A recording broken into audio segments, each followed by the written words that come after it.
Remember, Mitch McConnell earlier in the election cycle said that he thinks we're going to lose the Senate because of the lack of candidate quality, meaning Donald Trump's picks. But I don't want to hear anything about candidate quality when we had people like Carrie Lake on our side, who was extremely intelligent, smart, funny, beautiful, and they had people like John Fetterman, who literally has brain damage and can't finish a sentence. Imagine for a moment that we live in a world with no voter fraud whatsoever. I know, but it'll be an exercise for your imagination. Bear with me, because we obviously live in a collapsing empire. Financially, morally, intellectually, the United States up. is a... GTII is going up. Hey guys, Dormant Devil. Let me see if I turn this. I'm less godlike without the halo. We wait more than half a year. Yeah, yacht design. Life is like that. It's like the movie. Casablanca, when they all were fleeing, the Nazis, and they end up in this limbo in Casablanca, and the movie starts, and they wait, and they wait, and they wait. Waiting is part of life. I don't know what to do about it. So I'm sorry it's been 6 months. My suggestion, there's plenty of stocks out there. There's CRTD, there's MMAT that I can think of. There's plenty of other ones. So if you're tired of waiting, hop to where it happens more quickly. Good morning, everybody. Good morning. I actually think I just transferred more money into the account. Should I try to buy GTR or wait for cash to clear? I would try to buy it unless there's some reason that they'll give you a penalty or something. I think you have to believe yesterday's action in GTII was exceptional. The criminals were unable to drive it down. And good morning. And it closed up. They had 60% of the volume was short again, 57 or something. And it closed up. It's outside of the pennant. Good morning, everybody. And they announced on the weekend Upstream, the board approved doing a deal with Upstream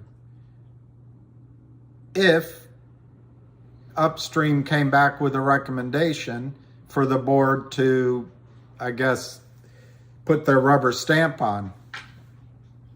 So I would say, Jennifer, that I would buy, because I don't think, unless Upstream, one, I think Upstream works very quickly.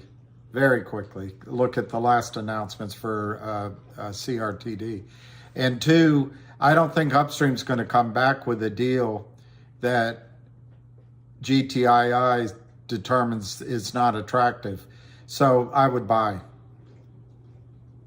And that's not financial advice, of course. Yeah, Sean, bro. The UK, isn't it? It's the end of the day, isn't it? Hey, Alan, I think Finger is just awesome. So we have 3 stocks because of our fearless leader, Ham. GTII, CRTD, and Finger. And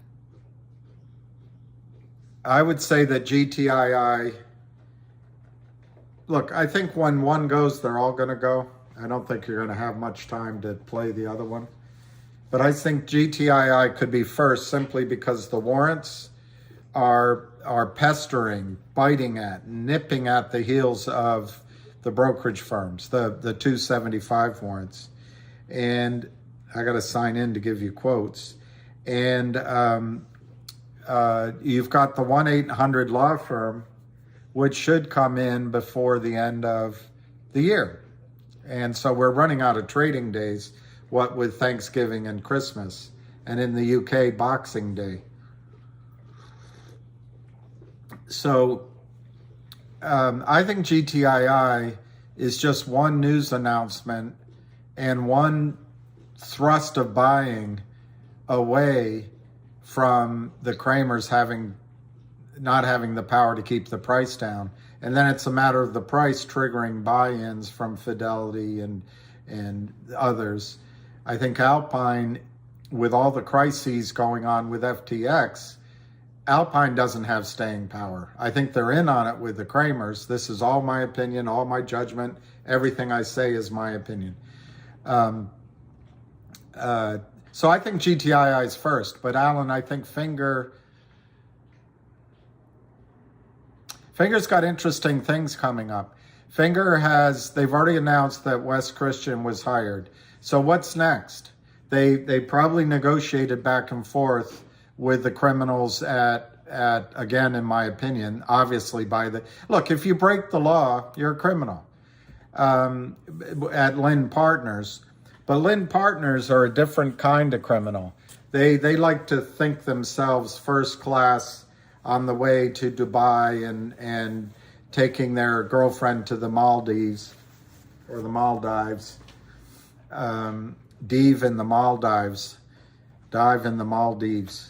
And they don't have any tolerance for going to prison. So I think Finger has 110 million naked, created out of thin air. 100 million these criminals sold in less than a month. Just sold it. Doesn't exist. Gary Gensler doesn't care. It's like the votes in Arizona. Just show up with a bag of new Democratic votes on all the cameras. No one cares. Because Trump is odious, according to Christina Vanden Heuvel. And we don't want Trump. So as long as it goes our way, who cares? Well, that's the same thing with the regulators. They're just protecting Goldman Sachs at all, but Goldman Sachs. That's why Gary Gensler's there. He's the fox protecting the hen house for the other foxes. And so anyway, what Finger has done with Ham's stalwart input and efforts, and then there's other people involved. I just don't know if they like their names being mentioned. But in our group, there's some powerful investors and agitators and first movers. So what I think's coming for Finger is obviously the criminals at Lind Partners tried to negotiate with Finger to just screw the company. Well, guess what? The company's not for screwing. It's not for screwing anymore. So they've got money in, they've got huge revenue coming from the top-up business, which you understand in the UK. Finger is one of maybe now two companies, because I think Tencent is in trouble. But maybe it's three companies that can buy discounted minutes from China Telecom. They can sell this in the millions of dollars a day and keep buying. They top up. Finger tops up so that Chinese phone customers can top up, 1 billion of them, and they can just keep doing it over and over again. And I don't think the spread is as low as a grocery store at 4%, 3 or 4%, but it might be as high as 8% a turn is the profit. I'd have to check that, but it's guaranteed. It rolls. And so revenues are coming to Finger, and those should be started to be announced either in a separate press release or in fourth quarter numbers. You had a news announcement on Finger about a warranty program, insurance for all Chinese phones. That's huge. Well, whatever portion that Finger has access to. But that's huge. And then so you're still waiting on further insurance company news from Finger, which could come at any time, and it'll be massive. So one is their top-up business, which is massive revenue, thin margins. 2 is their insurance businesses, whether it's life insurance, warranty on phones for 1.5 billion customers. And then 3, it's big data, what they can do with big data. And insurance is just one of the examples. All of that is going to start percolating as we go. They've hired Wes Christian to fight Lind Partners. At some point, the company has to say, guess what? We reached an impasse with Lind Partners. We're gonna continue the legal action. And then Lind's sitting there with their pants down around their ankles because they cannot cover 105 million shares. They foolishly, imprudently, arrogantly, stupidly, without clearness of head, they just sold naked because they assume Gary Gensler's going to do nothing and they're going to kill Finger, so Finger will come crawling back to them. It's not going to happen this time. And I do give good credit to Lind Partners. They obviously were the ones selling the calls at a high premium for November, and it looks like they're going to be able to collect those premiums. But then they still have December and February calls out there. So, Alan, I think Finger has so many catalysts. They've got a massive upside down short who are arrogant idiots and criminal, in my judgment, that have to cover 100 million shares. Do you think people, when they smell blood on the Kramers, are going to front run? When they smell blood, it's just human nature, on these pretenders on Madison Avenue with 100 million shares short in a real business that could be worth billions and billions and billions of dollars regardless of the short, they're going to wait around. They're going to squeeze that. And so I think Finger, that's a long answer on Finger, but I think Finger has catalysts that could come any day, but certainly before the end of the year, certainly by January, that's just going to crush Lind Partners. And on CRTD, I think there's more to come. I'll just leave it there because I've been talking so long. Good morning. Yeah, Key, stop loss orders you're talking about.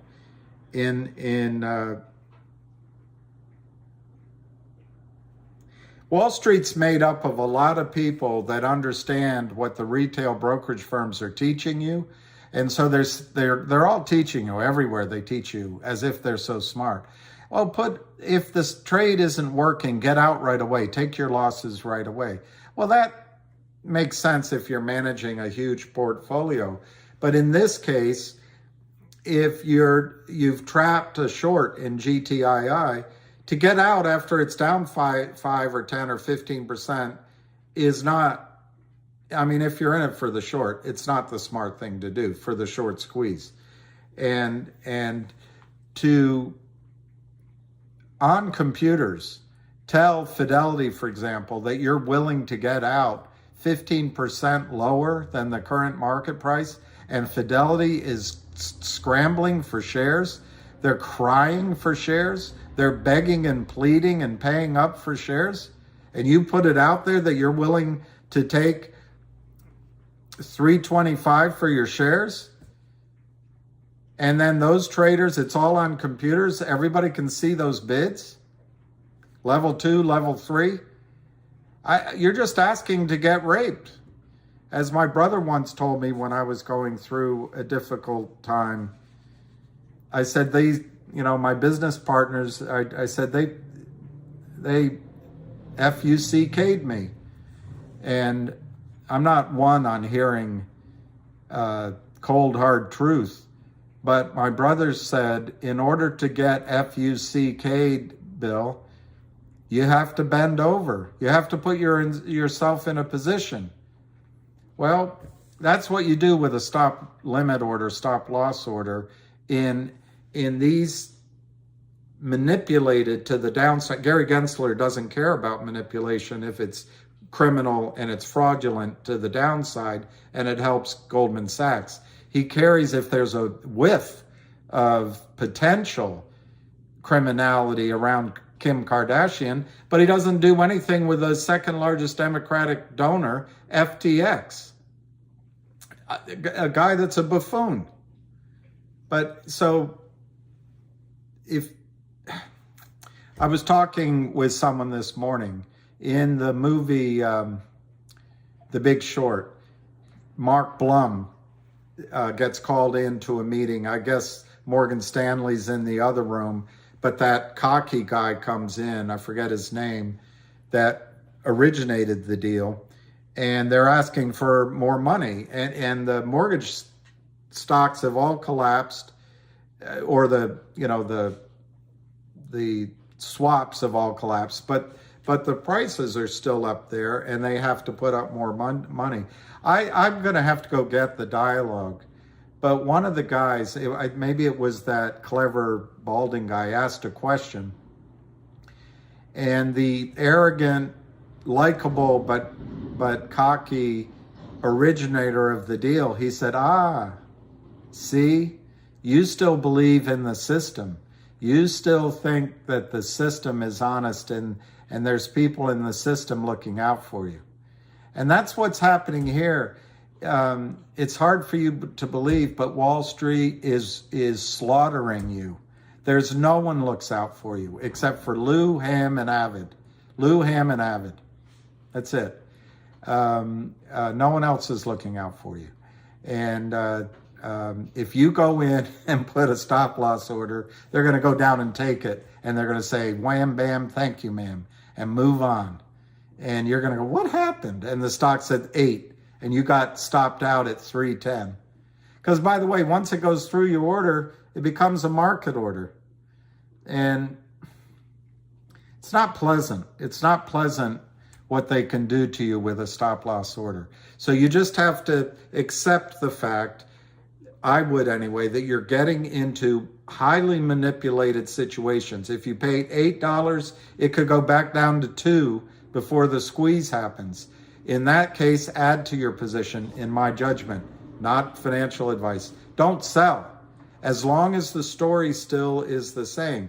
They've got 200 to 400 million shares to cover that don't exist. Gary Gensler doesn't care about it. So don't look to Gary Gensler. Fidelity doesn't care about it. Don't look to Fidelity.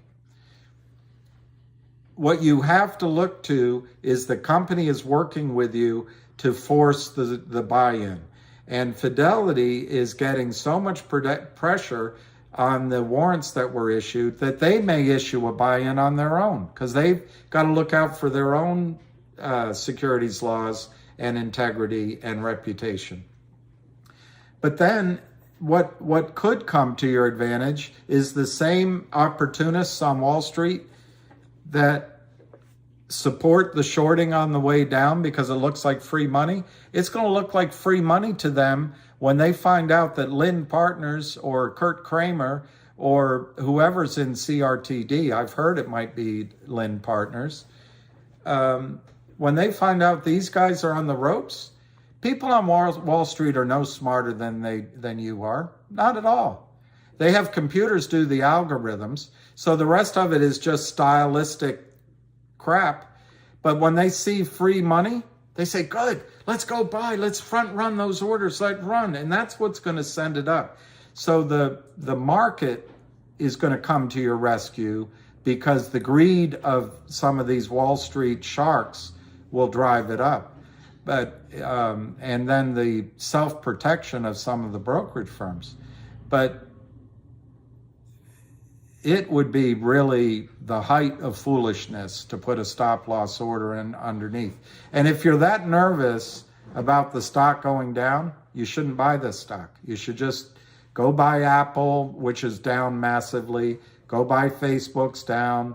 Yesterday's news, but maybe you feel more comfortable over there. But these are highly volatile stocks. They are manipulated by criminals, and they're manipulated by market makers that we don't need anymore.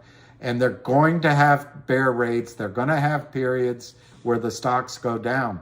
So to do a stop limit order is the height of fool. You're just saying, take my money. I'm an idiot. I bought the stock higher. I'm nervous. Just take my money. You might as well just get out now while you control the sell decision.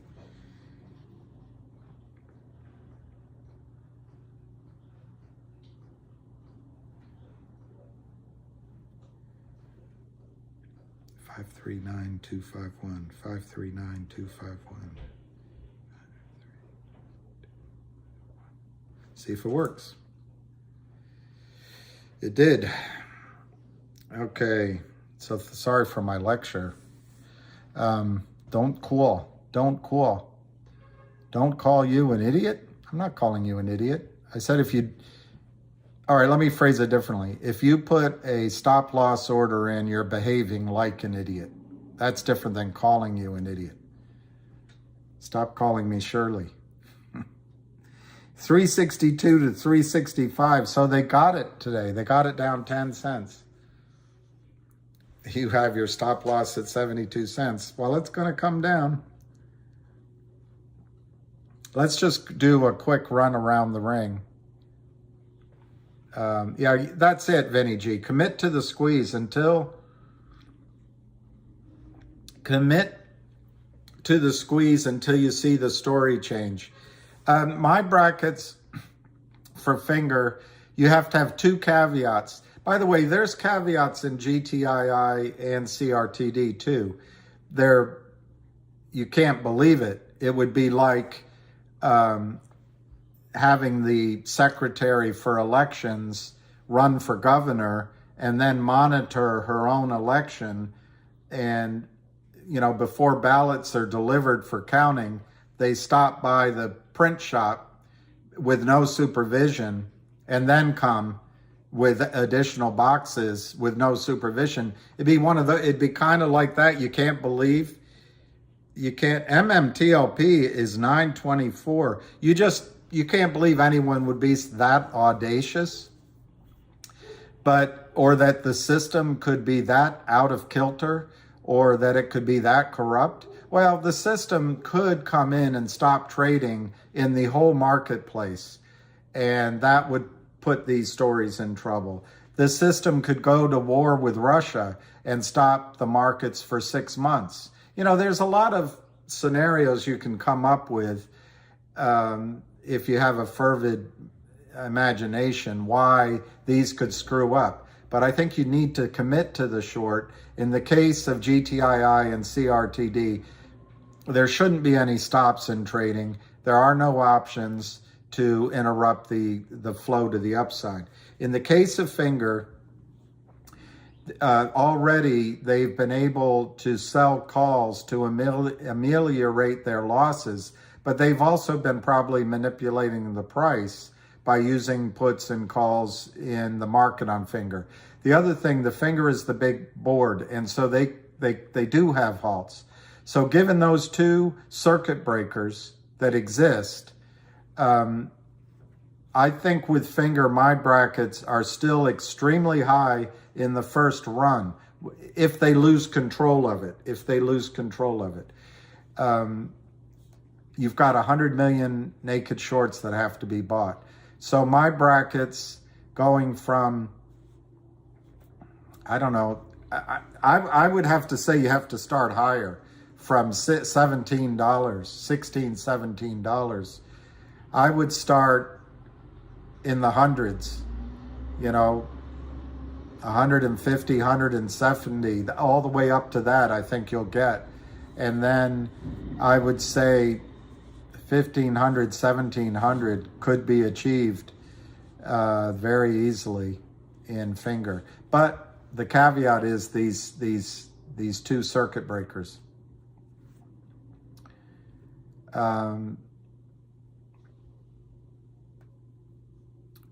I like that 2,500 on GTII. So MMTLP, I'm going to stop reading for a second because I get distracted and then I'm talking for so long. That's not your fault. That's my fault. But MMTLP is up to 923 now. So I think it's broken out. I don't want you to chase it.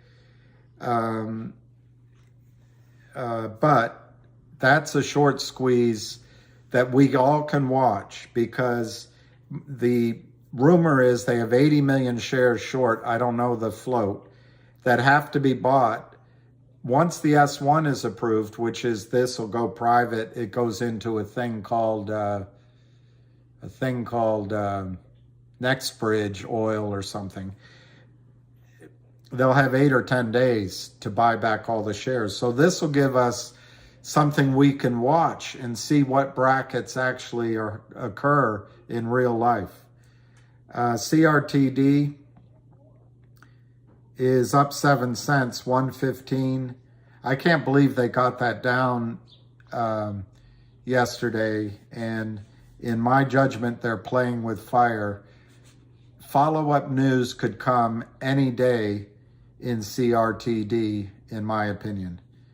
Big enough that the shorts are going to wonder why they ever left nursery school and got on with life. Finger, 596, 608. Unbelievable that they can even keep it at 6. It's only 88,000 shares. This is the power of the options and all these, you know, they dazzle you with these complicated formulas. But every formula that's synthetic with options and puts and calls and all that, there's still some risk. And it's where they're going to get destroyed is the fat tail in any situation they've created. Anyway, let's go to GTII. Down 10 cents. They'll never run out of shares, Josh. Ever. Ever. Ever. Trump's going to be DeSantis vice president? Wow. Yeah, Matt, the Pikers are in, I think the Pikers are in GTII, but they're more like thugs. They're more gangster-like. If you read Gretchen Morgensen's article, Joel, with Finger, I'd put very high sell limits on Finger. I would put, you've got to do your own thinking, but maybe you sell 10% of your stock at $80 and you get all of your money back, all of your investment back. If you want to change that around, sell 20% at 40, sell 30% at 21, whatever numbers work to get your original money off the table. And I think Finger can go to 160 would be my low end. Let me just, my system isn't that I'd say 250, 256 would be a target that Finger will go to.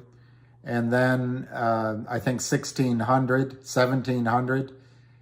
I think that whole range from 160, something in the 250, 275 range, all the way up to 1700 in Finger is going to be your sweet spot. It's going to be like Yannick's tennis racket strung to the tightest it can be. It's going to be the sweet spot in the center of the Yannick's racket. Will be from 150 to 1700, 1750 on Finger. And I think Finger could go as high as thousands of dollars a share. The only caution on Finger that you have to be aware of is they can stop trading. But even stopping trading doesn't mean that the pressure to buy will disappear. They got 100 million shares, which don't exist, never will exist, and Wes is not going to settle with them. So I think you're in 3 stocks that, believe it or not, have the same trajectory, which is massively higher. MMTLP, I don't know how they're keeping GTII down. I just do not know. It's only 39,000 shares. So they're just having, they're up in Great Clam with their phones with all those geniuses calling the market makers, moving shares around, dropping the bids. It's all manipulation. But mark my words, GTII will have a follow-on announcement. The upstream announcement that happened this weekend, if you think that's the last you're going to hear about upstream, I bet you get 2 more upstream announcements. And I don't know how GTI is even standing. Yeah, Trump's going to go to jail if he doesn't run for president? Maybe. Maybe. They've investigated him a lot.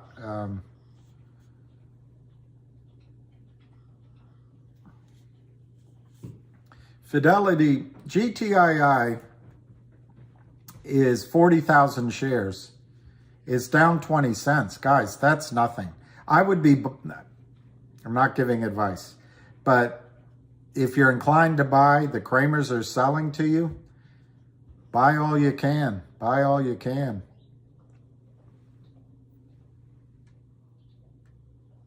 He will put half the country behind bars if, I don't know.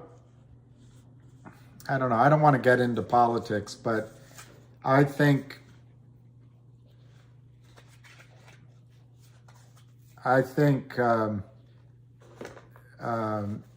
what just happened with this Ukrainian, this young guy and his baby girlfriends being the biggest donors to the Democratic Party, Hunter Biden's laptop. I don't know, guys. If you want to judge Trump as being a bad Nick, okay, but you got to be honest about the evidence on the Democratic side too. So if it's just stating it to state it, I'm going to not respond to it. I don't personally think Trump is a crook. And in fact, I think if you listen to his speeches, which, requires listening to him, he's an honest guy. That's my judgment. Anyone that's the big guy and gets 10% of deals out of Ukraine and out of China, and then's president of the United States, and then we have a corrupt voting system that's more corrupt than what we're dealing with here. It's not the Republican Party doing that. So I don't want to get into politics, but if you're going to come at me that one guy's going to jail when the criminality is actually on the Democratic Party's side and the media is looking the other way, it's not fair is all I'm saying. And as upset as I get on the unfairness happening in the financial markets, I'm a Democrat, but you have to be fair. You have to be fair. It's your country. You can choose to be unfair and let the ends justify the means. But at the end of the day, you're just cheating yourself. It's like Amy Winehouse. I cheated myself. You knew that I was no good. You're just cheating yourself. What makes America great is a fair election system, an honest and free press, and that we can talk like this without getting upset with each other. That's what makes America great, and that the individual stands for more than the state. Anyway, don't let your dislike for one man allow you to just cede your rights to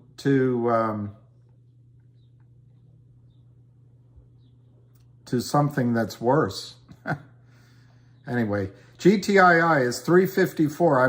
I don't want to get into politics. I just want to say it should be fair. That's all I want to say.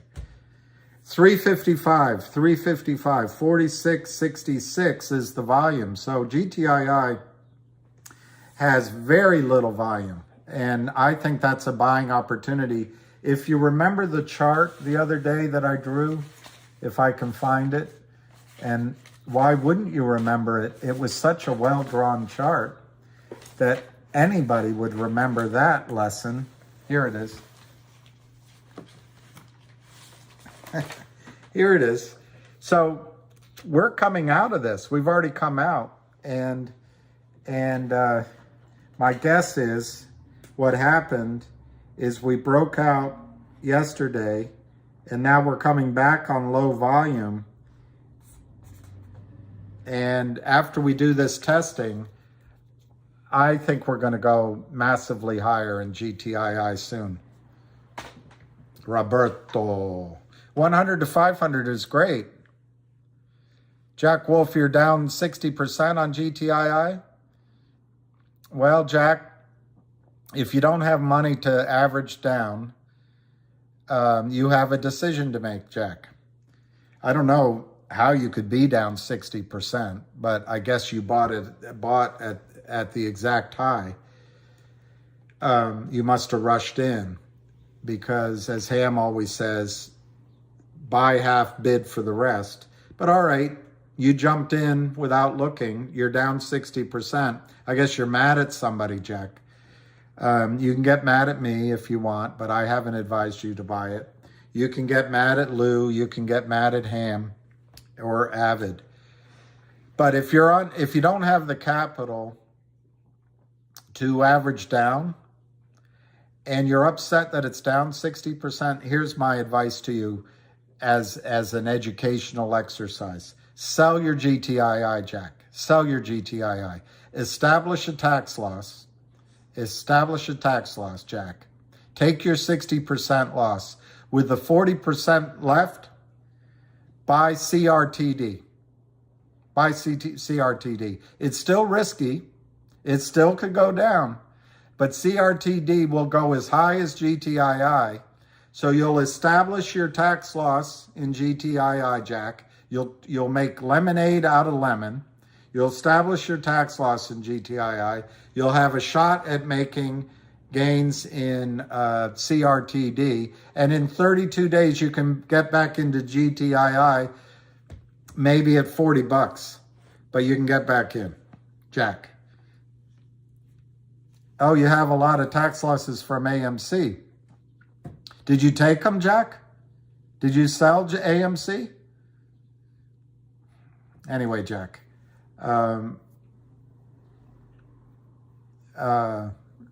Ryan, I think everybody here, as much as we fall in love with a name and we know the story, everyone here, you've got 3 stocks. Leaving Jack, I don't know if Jack's playing with me or he's serious. But if you know, president or former president ever go to jail, or people that run for president. So if you've got 3 stocks here, all of them could go to the moon. So if you're in a situation where you have tax losses and you can take an action that makes you feel like, okay, I did something with that loss. So you can take a loss on one and buy into the other 2. You don't have to do it with your whole position. You just do it with a little bit of it. That gives you a short-term capital loss to offset short-term capital gains. And frankly, if you think like I do, now that we're in November, I would love GTII to go this week. But if let's say GTII announces Wednesday, is that tomorrow? Let's just pick Wednesday. That Upstream came back to them and said, here's our proposal. We propose that you distribute a digital, coupon from your lawyers, $100 per share, digital, in Upstream. I'm making it up. I'm using, Ham said 500. I'm using 100.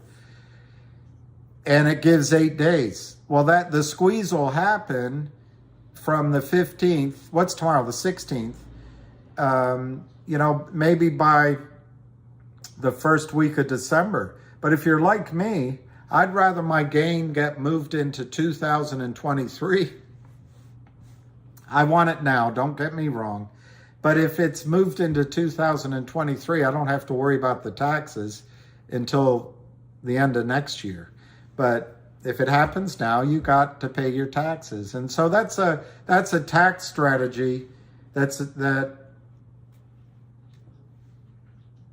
I just think you got to look at. By the way, My Pillow is selling ultra soft and highly absorbent towels.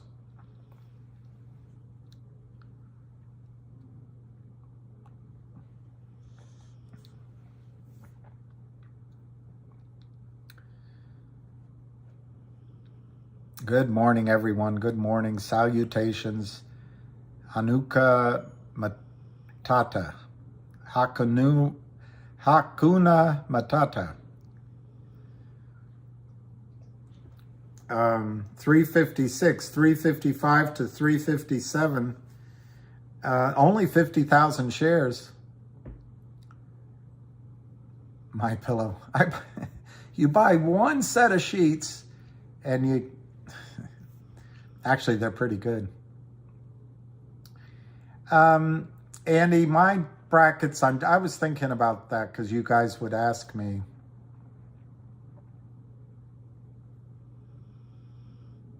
Yeah, you know, somebody yesterday, let me see if I took a picture of it to show you.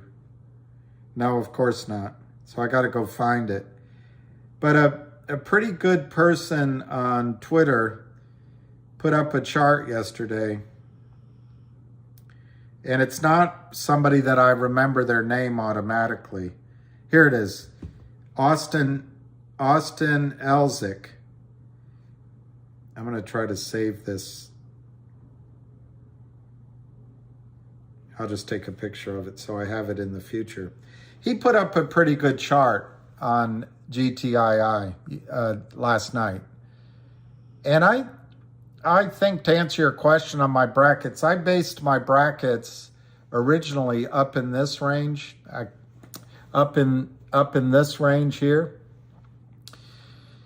And I don't see any reason to change from that number. On the other hand, you can start from here if you want. But that is a huge, I mean, charts say what charts really, you know, it's in the eye of the beholder. But I think that chart looks really strong. And what's happened during this time that Jack is down 60%, I don't know where he got in that he could be down 60%. But Jack got in and is down and is frustrated. And AMC he lost money in, which is completely different stock than GTII, completely different story. What's happened here is a really strong base building.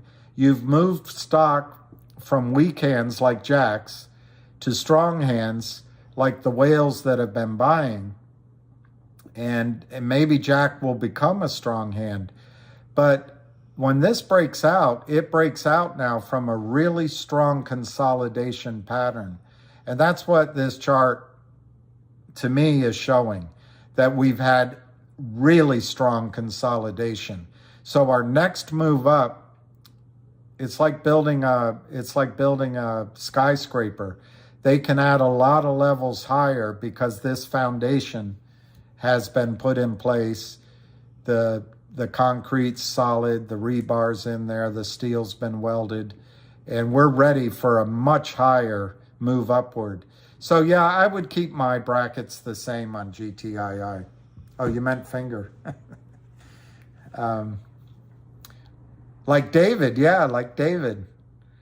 And Brenda, Queen of Arkansas.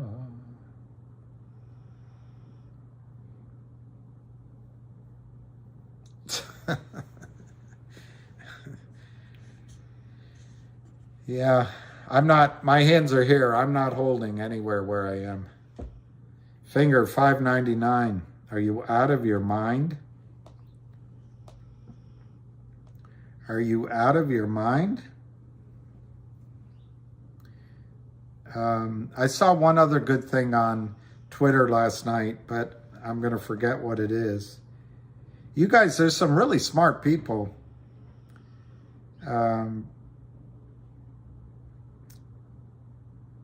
It's still me. Albie put up something from Tommy Wang, and I think that's important. But I also think this video that came out regarding upstream is important to watch.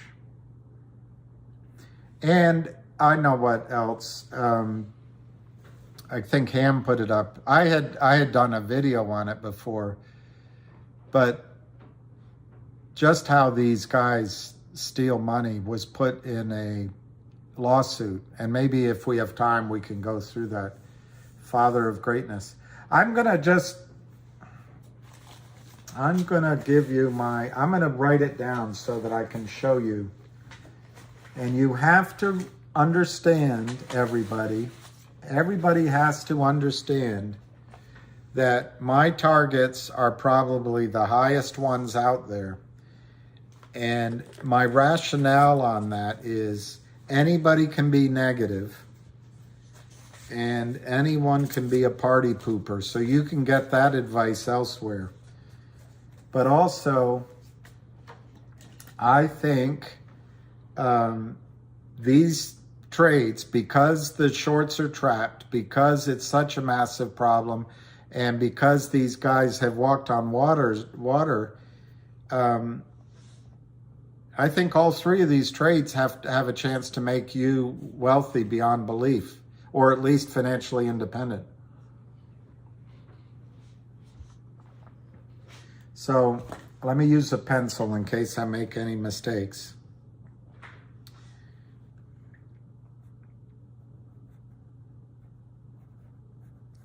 I will give you my finger targets as long as you realize that when I give a target, I don't know your situation, only you know that.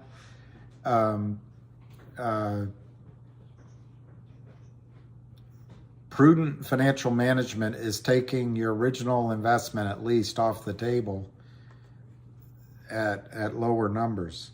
But I will give you what I think.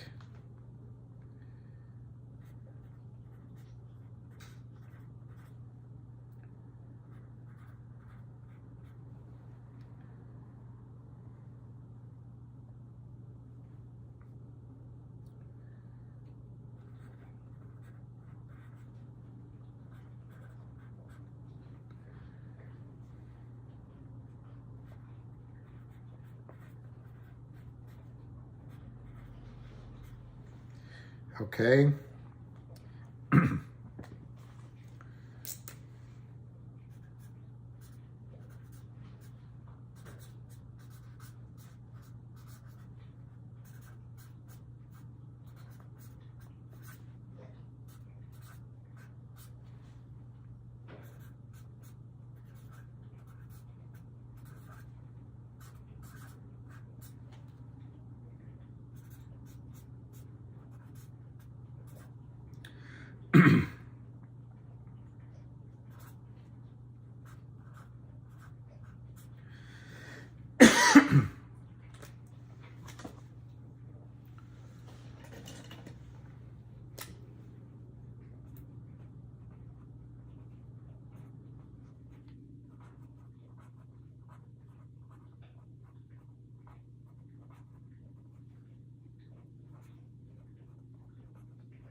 All right, and then I've got to tell you why I'm saying that, I guess.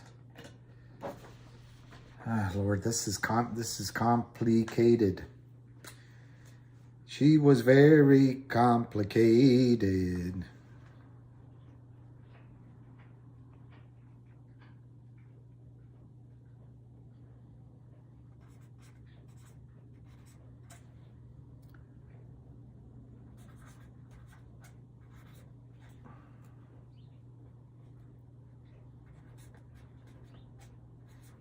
All right, I'm going to give you my finger. It's not a lot of zeros, but I'm going to have this so every time somebody asks me what I think of finger, these are my numbers on finger. These are my targets on finger. These are high targets. These are high targets. Let me look at finger. Finger keeps nosediving. You know, you guys, if you're watching trading and when the stock goes down, you get a pit in your stomach, you shouldn't be in this stock. You should sell. These are manipulated stocks. They are criminal shorting it. Shares that don't exist. It's 583. So if that's making your stomach churn, get out of Finger. Get out of it. Just get out. But anyway, here's my numbers for Finger. These are my numbers on Finger. The all-time high on the stock was 17. All-time high on the stock. You've got a company that it's back in the game. It's got revenues, it's strong, and it's going to hit its targets. 90% odds that it hits 170 in a squeeze. 85% odds that it hits 272. 75% odds it hits 1700 in a squeeze. Caveat, circuit breakers. NASDAQ has halts, and there's put and calls that can be used to manipulate the price. But here are my targets for Finger. Those are my targets.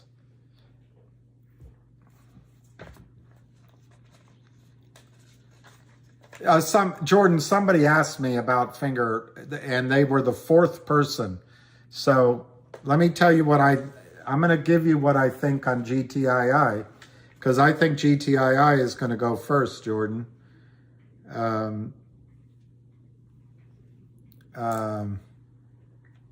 This is high limit.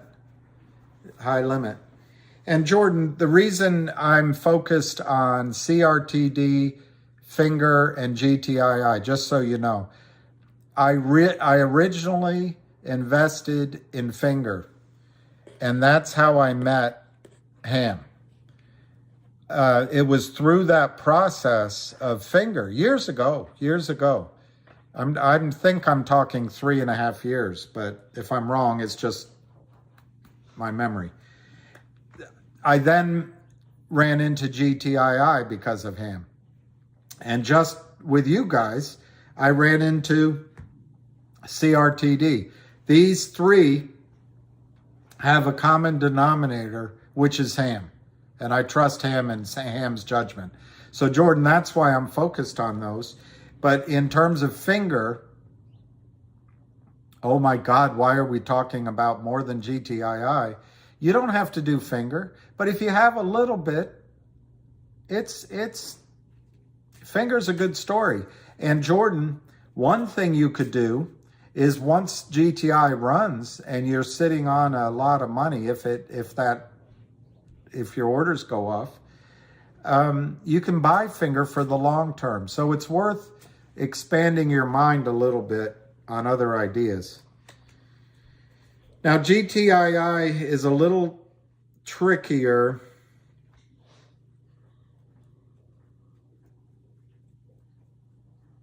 I'm debating. I might.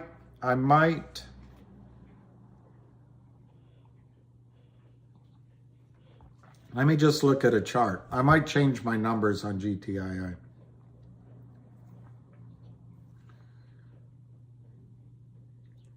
Let me just look at a chart. I might change them, which it's going to make you guys go, he's insane. He is bloody insane, mate. See that high? I don't really like using that high. And I don't really like... Okay. I think, based on this chart, I'll use 550. I'll use 550. Which I think is conservative.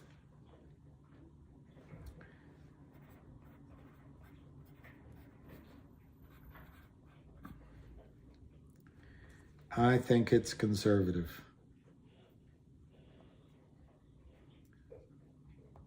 But you got to remember, if you ask someone like Avid or Lou if I'm conservative, they'd probably say, he's lost his mind, mate. He's lost his bloody marbles.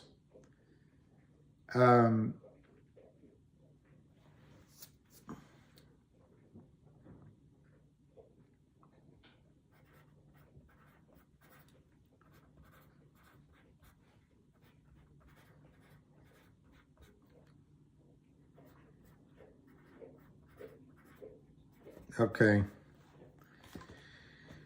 All right, here, I'm going to give you this one. And you're going to say, are you out of your mind? You're going to say, what are you smoking? You're going to say, he's a loony. That's what you're going to say. On the other hand, I think you're going to see where there's a sweet spot here that agrees it's congruent with Lou and with your experience in GME.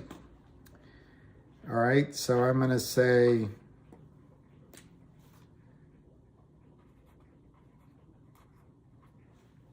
my handwriting isn't very good. I'm going to say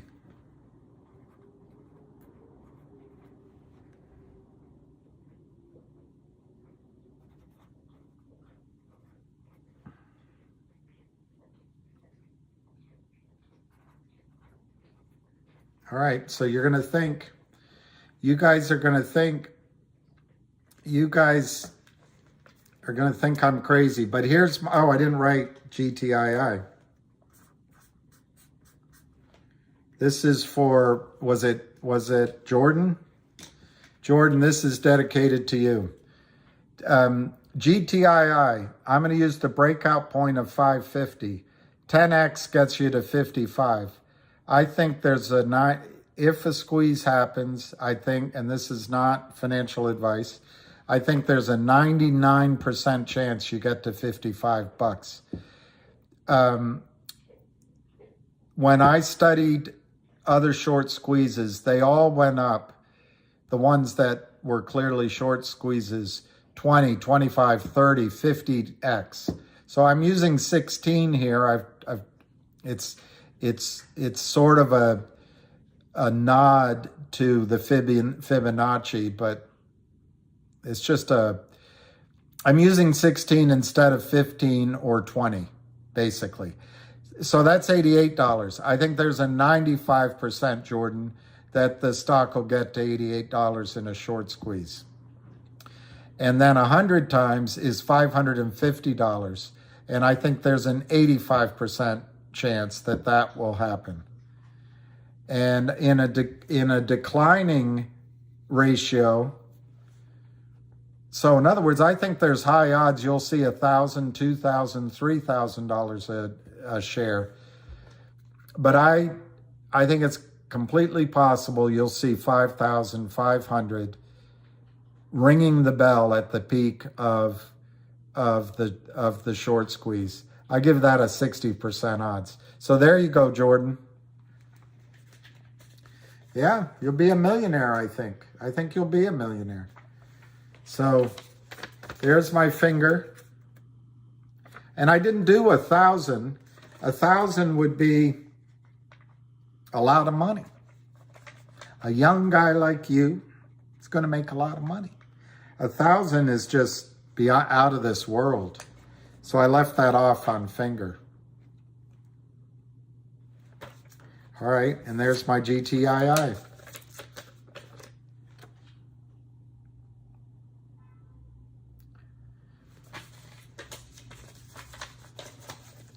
So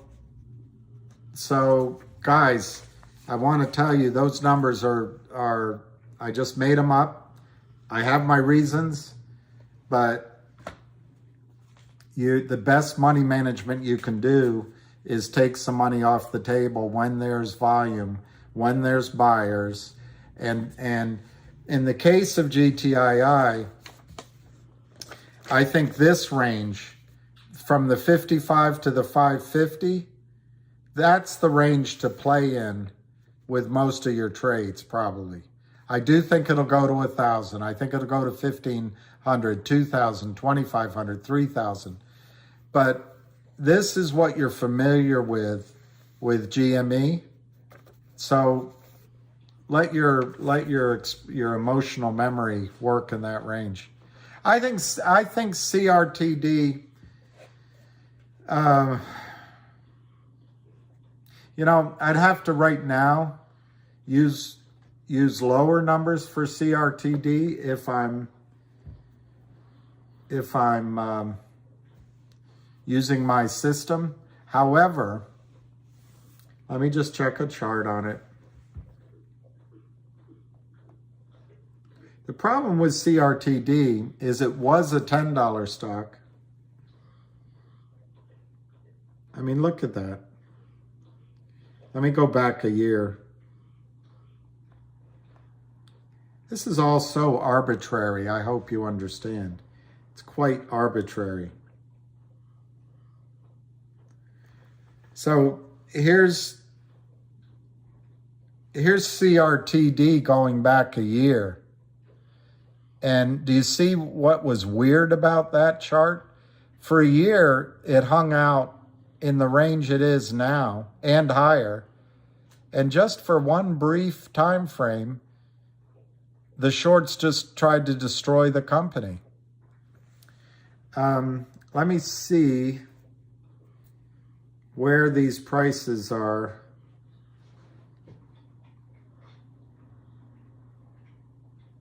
Okay.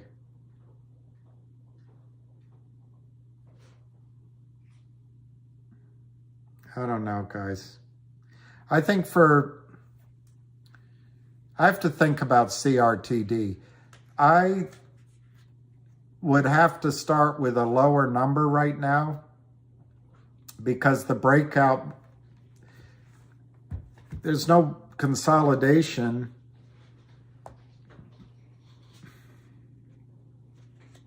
So my numbers in CRTD, if I wrote them down right now, would be lower than GTII if I follow my quote-unquote system. But on the other hand, you've got 300 million shares to cover, and CRTD was $5 all day long and $10 and spiked to 20 in the last couple of years. So let me think about that one.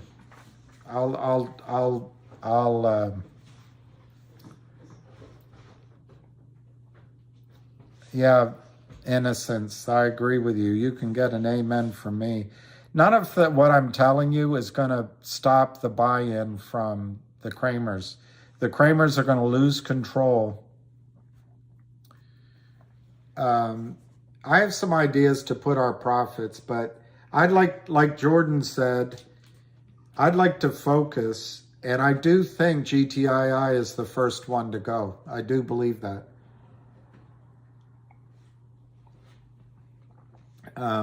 So I want to focus on GTII, and I wouldn't, I can't believe fingers under 6. It's so cheap, guys. This company was a $16, $17 stock, and maybe you could argue that got out of hand, maybe. But in the 2 years, they got massive revenues. The fundamental story hasn't changed. They got big investors. Now, on all three of these stocks, the thing you got to worry about a little bit is we're going into tax loss season. So if you're like David or Jordan and you're feeling a little queasy, either you do what I suggested, which is take proactive action, establish a tax loss, and move to one of the others, or you just steel yourself for the fact that there might be tax loss selling by the end of the year. But in the case of Finger, this group, let me show you. I've got to be careful because I don't want to show you. This is the CFO at Lind Partners. I think I have her title correctly. She's one of the 4 principals at Lynn Partners. Does she look like a thug to you? Does she look like a criminal? Does she look like Charlie Mayo? I think once the pressure is on Lynn, she's going to either resign or say cover this position. So she's one of four.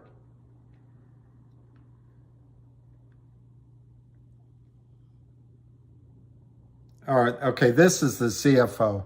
The other one was the operations, chief of operations. This is the CFO.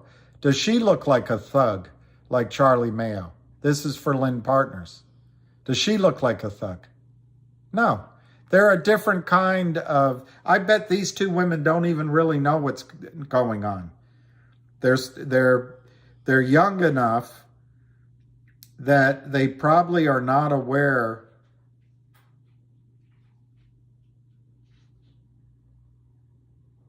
what this cocky son of a bitch is doing. Philip Valliere, managing director. He's the kind of guy that some of you women would have dated when you were younger, and then you'd realize you can't believe anything he says. This guy doesn't really look like Charlie Mayo either. He doesn't look like a gangster. But he knows what they were doing. He does know what they were doing. But do you think his hands are dirty like some of yours?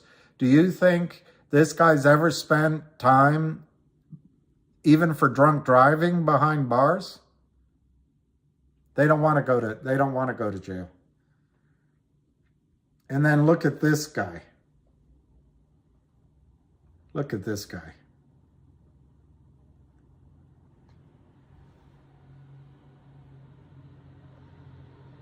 Does that guy Jeff Easton look like Charlie Mayo?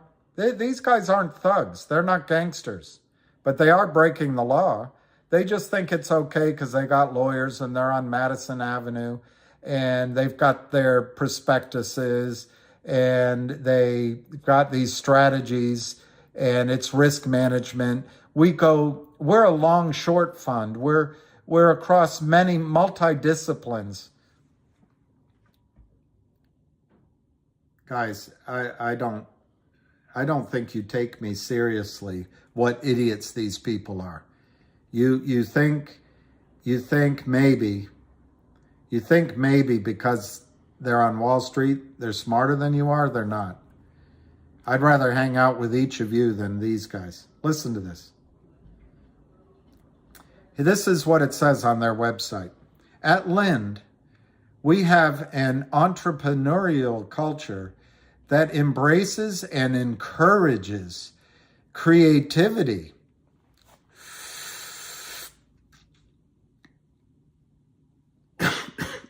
while preserving our core values of integrity and disciplined investing. Their only discipline is destroying the companies that they sign up to lend money to by selling their stock into oblivion. It goes on. We strive to work with and invest in dedicated, competent, and passionate management teams that have the potential of achieving significant milestones and creating value for all shareholders. These should be the lyrics of a song that I could sing. Lynn's investment team focuses on a broad range of industries, including natural resources, bulk commodities, precious metals, and oil and gas, biotechnology, sustainable and alternate energy, and other growth sectors.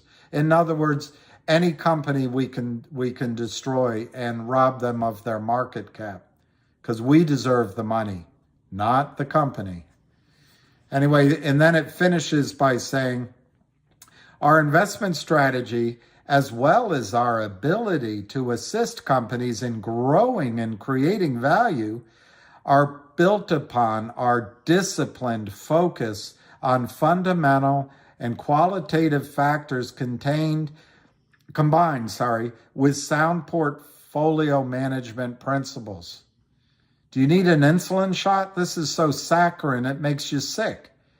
The success of Lynn's institutional investment platform is a reflection of our commitment to responsible investing for ourselves.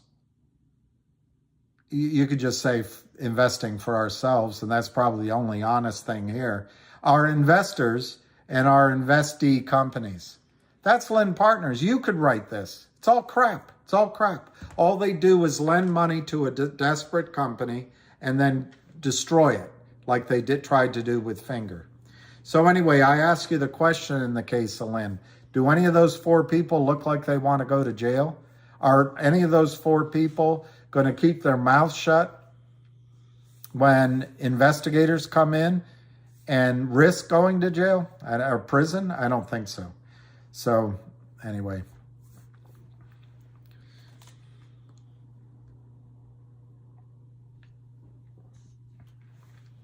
All right, let's get some prices. Finger is 584. Man. 150,000 shares. That's a screaming buy opportunity, in my opinion. And if you could buy the December 6th, God, you can buy the December 8th for less than $1. Pretty good. GTII, down 10 cents, no volume, 73. That's such a great sign, guys. It's 365. I think the Kramers have run out of the ability to destroy this company. CRTD, 108. Unbelievable. 300 million shares to cover. Let's check out MMTLP. Wow, it's up $1, 9.43. So I think MMTLP might be the first one that we get to see with our own eyes what happens in a short squeeze. And then we can adjust our prices because we'll have evidence.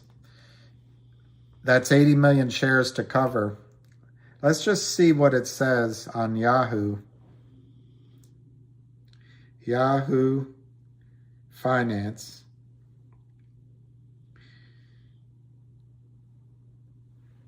MMTLP.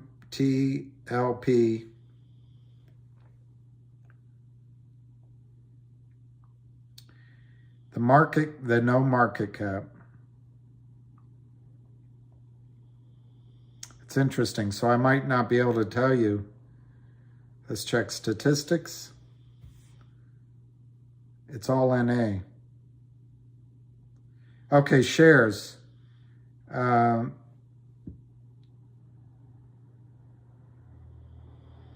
There's no shares outstanding, but it says the float is 322 million. See, I don't know this story like I know the rest. So 80 million to cover with that outstanding float. We'll see what happens. We'll see what happens.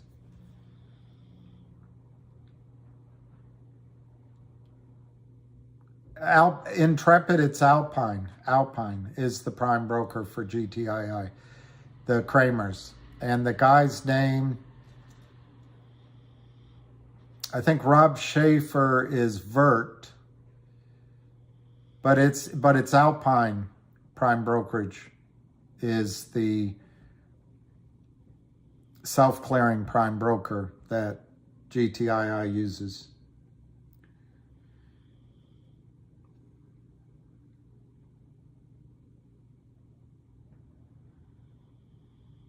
$371 on GTII. Alicia's right. Alicia's right. She's saying it's good luck. Anyway, I think GTI is on the verge of moving. Oh my gosh, 10? What's the strike price? You bought 10 February call options. What strike price? Anyway, I think it's a good, February's great. Whatever strike price. I bought November calls and I can't remember, but I got greedy. I bought a lot of them, and they're going to expire worthless, and that's the risk. 15 is good, but I think you can buy closer in. I don't think you need to. But what you're trading off, Shaq, is February gives you 90 days. You could buy right now. You could buy the December. I forget the 7s or 8s for that same price, and then you get that much more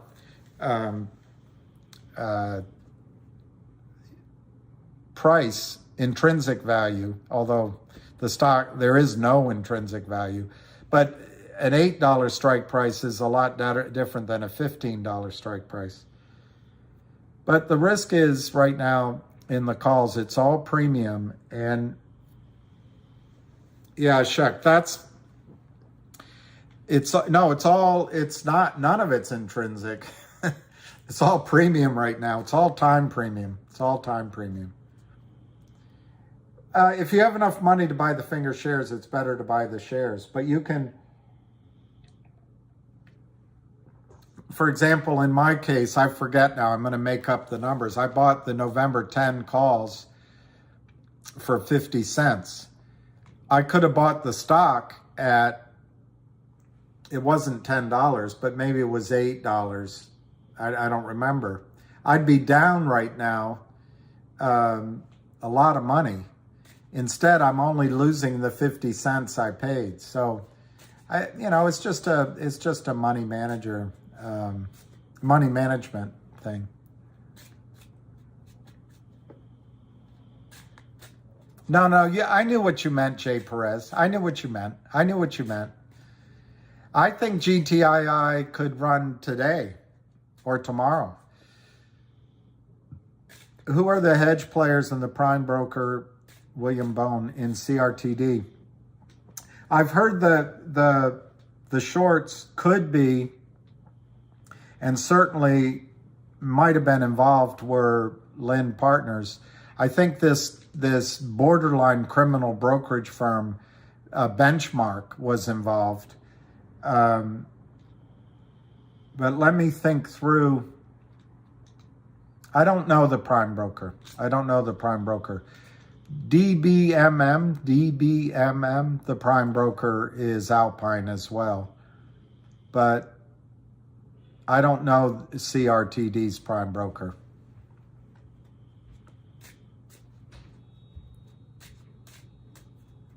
Well, Cindy Lou Who, I like your name.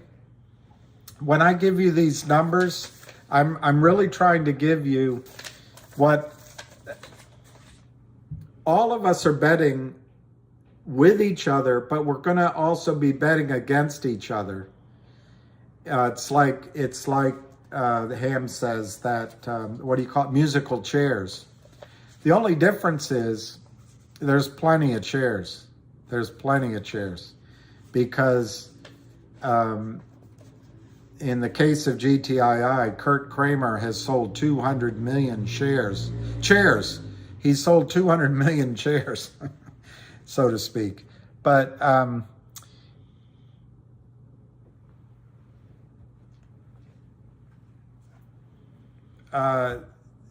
anyway, Cindy Lou Who,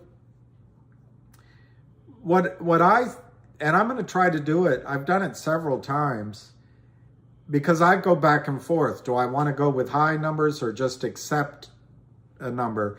But just ignore the numbers altogether. And in your mind's eye, ask yourself, what do I want to achieve? And if your goal is modest, great. If it's greedy, great. I think this is one of the few times that you might get both. But anyway, pick your goal. It might be modest. It might be, I want to add 10 acres to my farm in upstate New York. Or it might be, the flat beneath me in London or above me. I'd like to go buy that flat. Or it might be, I'd like to pay off my student loans. Or it might be, I'd like to buy a new truck. I don't know, whatever your goal is. Start with that. And then play around in your head. How many shares would I have to sell at what price to meet that goal? Start there. What would make me happy? What would make me content? Start with that. And then go in backwards with your numbers. Because for GTII, if you see what I'm saying down here, Cindy Lou Who, it's not so much that I'm telling you to go for 5,500, but what I'm really saying is if you put in an order at 1,000 or 1,500, you might get it in a spike. That's what this, to me, that's what these numbers really say. So that's the first thing to do. The second thing to do is put in your GTC orders. Third thing to do is have them written next to you. So when this gets hot and heavy, you can sort of gauge where we are. And if you need to change some of those numbers, you can do it on the fly without panicking. You don't want any panic in your heart. You want to have thought this through. You might still make a mistake, but if you sort of have some targets that you're happy with, you know the chunk of money that you want to get, when you walk away from the fray, you're going to be happy. You're going to be content. You can say, oh, I could have done better, but who couldn't? We're all going to be able to say we could have done better. Anyway, that's my thoughts, Cindy Lou Who. New Toyota Eddie Eagle, I love it. I'm looking at, somebody asked me, what about a convertible? And I actually was looking at, Toyota has a new Crown, I think, but then popped up was the Lexus convertibles. And it's interesting. They have some, in the used side, they have some pretty good deals. Yeah, Cindy Lou Who, just in your mind, have goals that just go for it. That might happen. But also have orders in, like in the case of GTII, see this range, 55 to 550? To me, that's a lot like GME. That's a lot like what Lou has focused on. And so to me, this is the playground right here. This is the playground. But this is the singles and the bunts and the stolen base. But as you move up here, it's the double, the triple. This is the inside the park home run. Anyway, just because when it starts to move, your emotions and mine will be too, your emotions will start taking over. And you want to have some pre-planned ideas because one thing that'll happen, Cindy Lou Who, is what if the stock does run? What if I'm right and the stock goes to 5,000 and a spike? You're going to go, oh my gosh, what do I do now? What do I do now? But then the next trade might be 2,800 and you're going to go, oh my gosh, what do I do? But if you have it written down on a piece of paper and you've already taken some money off the table and you just take a deep breath and you realize, well, that would have been fun, but that was never my real goal. My real goal was to get a C plus on this trade. I wasn't going for the A plus. I wasn't going for 110% on my exam. I just wanted to pass it. And so now we're back in these numbers. So anyway, that's all. Hey, Da Hobbler.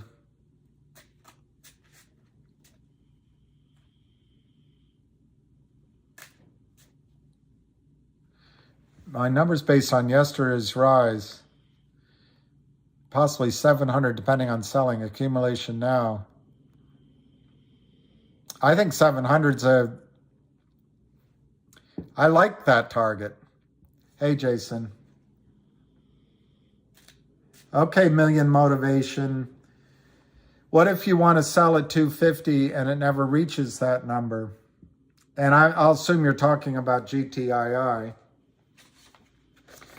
I think it will reach 250, but what if it doesn't? So number one, if you put all your shares in at 250, I'm not really recommending that. I mean, if I had shares here, I might take, I don't know, I'd pick one number. Maybe not this low, maybe this one. But maybe take your original money off the table somewhere. I don't know. Or maybe spread tickets out, a little bit here. Skip this one, do a little bit here, and then spread it out on the way up to 550 and after 550, something like that. But if you've put all of your tickets in at 250, I forget who asked me that. Well, it's a little harder to change because remember, if you have GTCs in, you can change them very quickly. It's much easier to change a GTC. You could go to your order on your account, click one of the orders, and then you edit your order. You just simply change the price and hit send. So you can do that as the stock's trading. So in your example, if you put it all in at 250 and it didn't get that high, let's say it spiked to 175 and then it started coming down, you're going to go, shoot, I didn't get it. So you face two choices. One is, all right, I'll sell it where it is now. Let's say it goes down to 95. You just say, all right, I'm going to change my order, get out at 95. And you say, hey, lucky me. I paid 95 cents. I got out at 95. That's great. Or you say to yourself, I wonder if this is just a manipulation downward and it's going to go back through 250. So you have that choice to make. But I think the bottom line to your question if you're looking for 250 is I would split your trades out. I would have some of the trades at lower prices and I would have some around 250 and I'd have some higher. That way you get an average of 250, but on the way up, you're at least taking some money off the table. And if it doesn't quite hit 250, at least you already got some money out. So you're not in a panic mode. I love Lou. Too bad. I thought you said I love you, Deborah. Did Lou put out a video?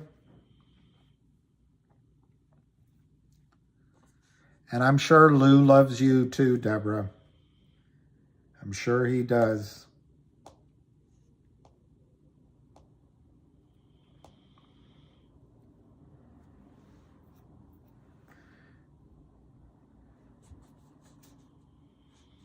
There's one analyst on this FTX who's really good. And,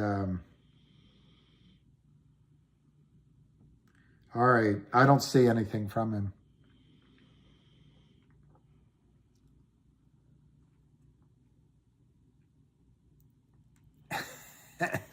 You want a baby-bearing babe. I don't need to have a baby-bearing babe. I'd like it if that's God's vision, but I can live without it. I'm not yellows. Don't misunderstand me. I'm not yellows. I think Lou has done a great. I really think Lou's motives are in his heart for all you guys. GTII 363, 364. It's less than 100,000 shares. Amazing. MMTLP. Good morning, Victor. MMTLP up $1.28. That might be the first one. We would be so lucky if we could watch MMTLP squeeze and you could see if I make sense or if I've totally lost my mind. And you could start to adjust your prices based on real live comparable evidence. The only caveat I give on MMTLP on the negative is I don't really know what the float is. I don't really know what the shorts are. On the positive, they're going private. The brokerage firm is going to have no choice but to buy them back.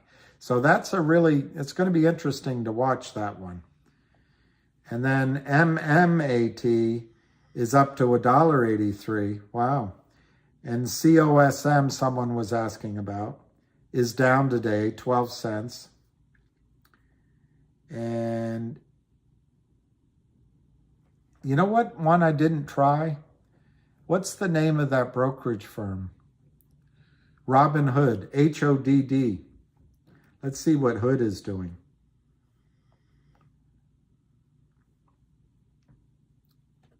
$2,000 a share, Juan? Really? I'm writing that down. I think Juan is as crazy as I am. Juan Ramirez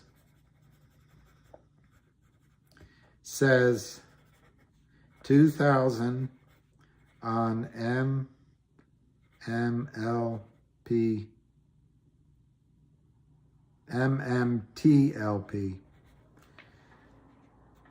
Hood's up. Hood's actually up. I thought they were going to be in trouble.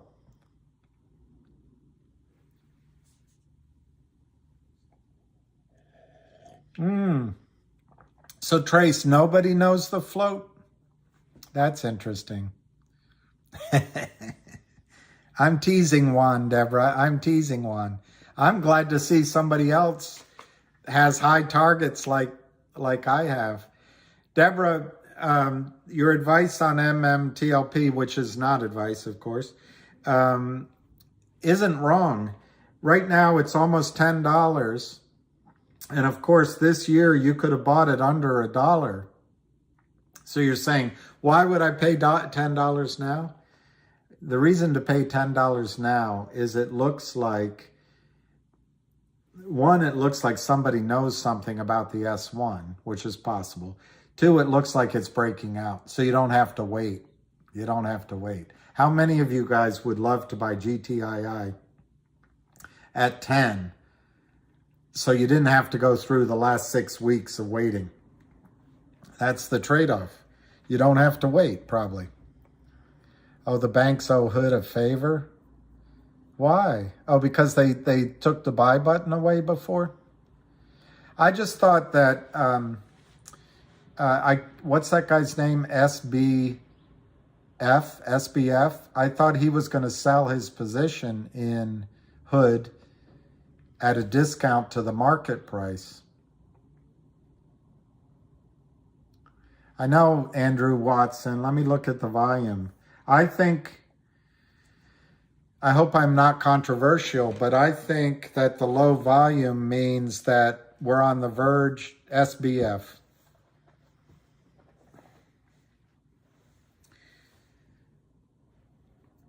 Why everybody has to go with 3 initials now. Good morning, Morgan Shipke.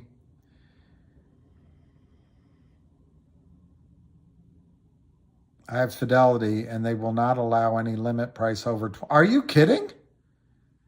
Well, Retro Rocket, you're kind of stuck because I think if you switch firms, you might be caught in limbo. It used to be that you could switch firms and tell your receiving broker that the stock was in process and you could sell it, but they don't let you do that anymore. So one bit of advice I have, and I already forgot the name, but on Fidelity, not letting you sell it above $21. One piece of advice is don't leave Fidelity unless you want to take the risk that the squeeze happens while you're in transit. 2, have you tried day orders? You might have to, instead of a GTC, you might have to just get up in the morning and put in day orders, because you can put a limit order in for the day. And maybe they'll let you put a limit order in for the day higher than 21. And I guess my third piece of advice, I would call Fidelity and tell them not to lend out your stock. This is not financial advice, but maybe, I don't know what, observational advice. I don't think I'd put a GTC in at $21 because I think $21 will be roadkill on the way to much higher numbers. I think if the buy-in happens in GTII, you're going to see the stock, if it happened today, you would see the stock take a little bit of a pause, but it would be 5, 8, 10, 15, 21, 33, 50, 70. It's literally will go like that. There might be moments of pausing, but I don't think you want to put order in for all your shares anyway at 21, maybe a little bit. It always makes sense to, as Ham points out, the only way to make this a losing trade is to not sell while it's going up. But I don't think I would buy into Fidelity's game and put my shares out at $21. My non-financial advice. Chema, how long do I think GTI will go up?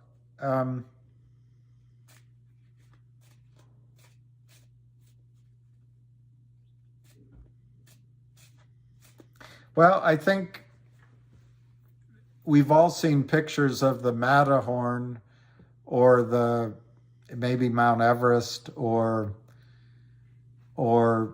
some mountain or volcano that you've seen a picture of. I think there'll be trading and back and filling, and then the peak, and then like in the Matterhorn, it'll come down quickly, the cliff. So your question is, how long do I think it'll take 2 to 3 weeks. But the peak part of it on the way up might take 1 to 2 days. On the way down, it could take 1 to 2 hours.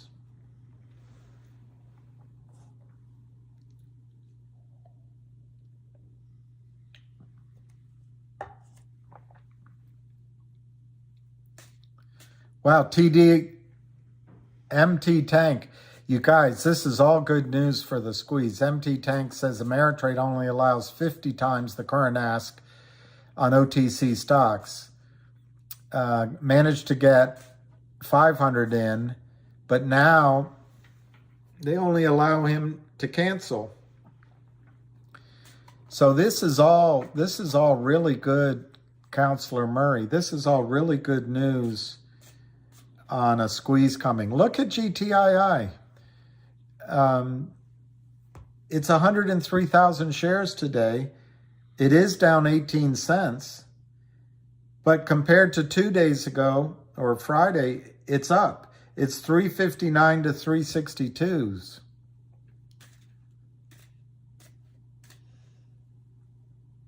Well, Maddie, I think, hey, Bill Young, all you missed was me talking about not putting in stop loss orders and then talking about targets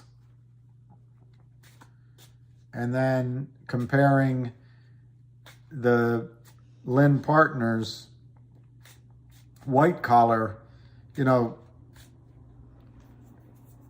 soft fingers crime versus the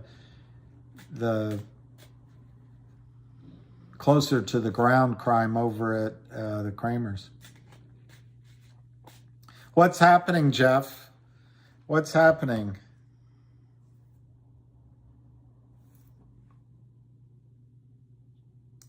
CRTD 105 to 106. The only thing, yes, Christian Mays, although my greedy part, from a tax standpoint, I'd love it to go in January. Now that we're almost at the end of the year, if these went in January, you can pay your taxes next year rather than, actually all the way around. You buy time to pay your taxes. But I think CRTD is going to squeeze this year because you've got an aggressive CEO there with Upstream, and I don't think he's finished with Upstream because everybody's being proactive. Look at it. Upstream wants customers. CRTD has a new breath on life. So I think CRTD could definitely squeeze before the end of the year. I think Finger, you've got 4 people that never even thought of prison in their life that are facing prison. And maybe only one of them did the selling. So I think they'll roll over. Right now, they're lying to themselves, saying they got these big, thick prospectuses, and Finger knew what it was signing. But on the other side, you've got Wes Christensen saying, hey, guys, you broke this security law, that security law, that security law, that one. And they're going to try to settle. But I don't think Finger's going to settle. I think Finger is in an extremely strong position. So I think you're 1 to 2 news announcements away on Finger. So I would put CRTD sooner than Finger, but I would put both of them after GTII. I think GTII goes first, and I think GTII could happen as soon as this week, but certainly before Thanksgiving. Good morning, Heavy Chevy. Yeah, you can hold till 1,000. Doug plays guitar. These will take years to squeeze. Doug, I don't think that's right because the energy will run out. If it takes years, you will never see a squeeze. So by definition, I think that's wrong.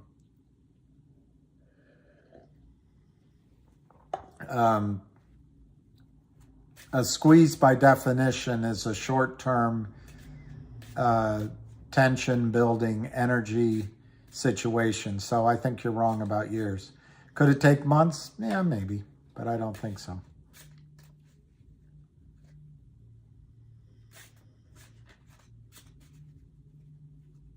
Anson's dad. Not the Anson. 102 to 105 on CRTD. Guys, they're playing with fire. I think sooner rather than later on CRTD, you'll see, how can I say it to you? I think you'll see a closing price at $2 sooner than you'll see a closing price under $1. How's that? I don't know what parsley has to do with anything. They going to trade down to 100 shares a day, Max Dog? I don't know what you're talking about. No, I don't see them trading down to 100 shares a day. And other useful questions. Who's ready? I am.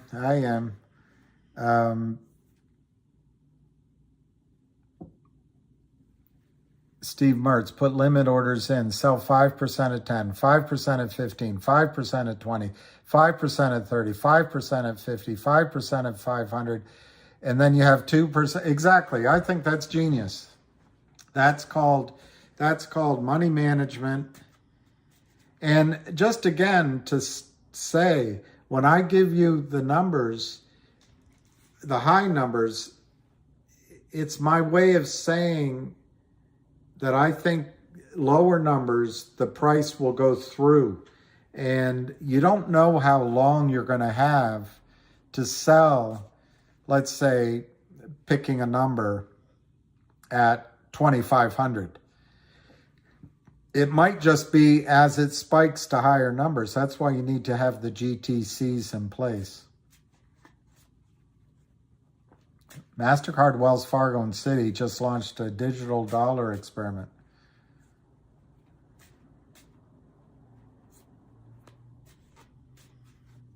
Digital dollar. So that implies like one of those coins that's tied to the dollar. Yeah, Joseph Benway, it's unusual for... I've never had this much information on a short squeeze, and it's why I keep... My perspective is slightly different than Avid's, or a little bit different than Lou's. I don't... When I first got involved in the markets, the over-the-counter market had a run and people were making money. But then the over-the-counter markets had some periods of time, obviously late 90s, the NASDAQ did. But it's been an underperformer to the S&P 6. Anyway, I haven't seen many short squeezes opportunities like this, and I don't think they grow on trees. Now, everybody calls me with different ideas, and maybe they are growing on trees right now. But the thing that makes these three stand out to me, in a word, is ham.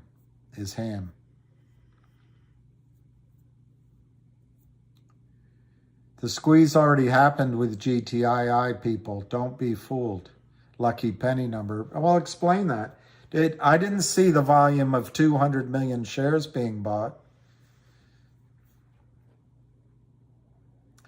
Would I buy, if I have 5K, would I buy more CRTD or more GTII? Are you in both? Assuming you're already in both today? That's a tough question. GTII is cheap. It's really cheap. But I think today I would buy CRTD today.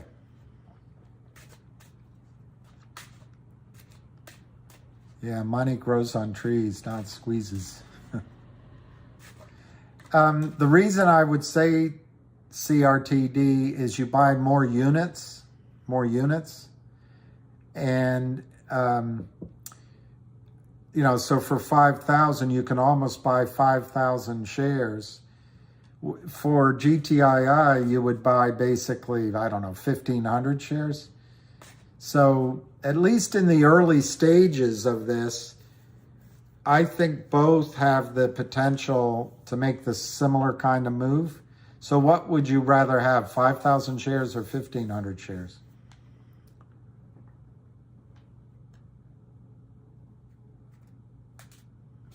Well, David Lee's right about that. David Lee is right about that. And I forget who I was answering the question before. And it is unfortunate that two other names have come in, Finger and CRTD. I've brought in, because some of you guys asked, but not Ham. Ham did not bring in. I brought in MMTLP, but not. I'm not saying go chase after that. I mean, maybe if you want to buy 100 shares or some small amount, but I'm using MMTLP as something that I think we can all watch and see what happens. But on the others, it is kind of a shame that we're spreading our focus beyond GTII. But I want to be clear to whoever just asked me that question. You said, which one would you buy today? I think GTII is going to go first. And I think GTII, we know we have the Kramers on their back feet. We know they're down $500 million. And I mean, just imagine Kurt Kramer calling around the street for somebody to help. Nobody's going to help this guy. So I just think GTII is going to go first. But partly when you asked me that question, I assumed you already owned GTII. And if I were making a new commitment, I don't know, it's tough. Everybody's got to make their own choices. But I think I would emphasize GTII and maybe just do a little bit in the others. But as Ham says, GTII is the best single squeeze he's ever seen, and he's been doing this over 20 years.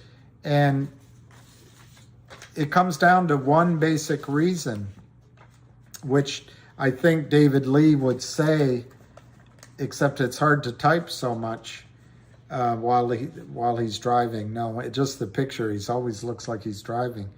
Is in the case of GTII, they've been shorting the stock.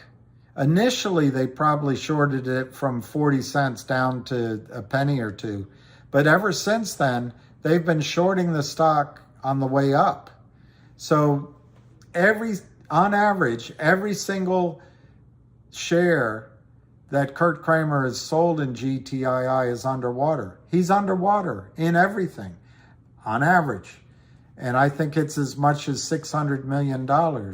We don't know. The only person that could find out is Gary Gensler. So my point is that the thing that makes GTII the single best setup as a squeeze is it's already past the, if you want to call it VWAP number, if you want to call it the squeeze number, it's already past the pain threshold for Kurt Kramer.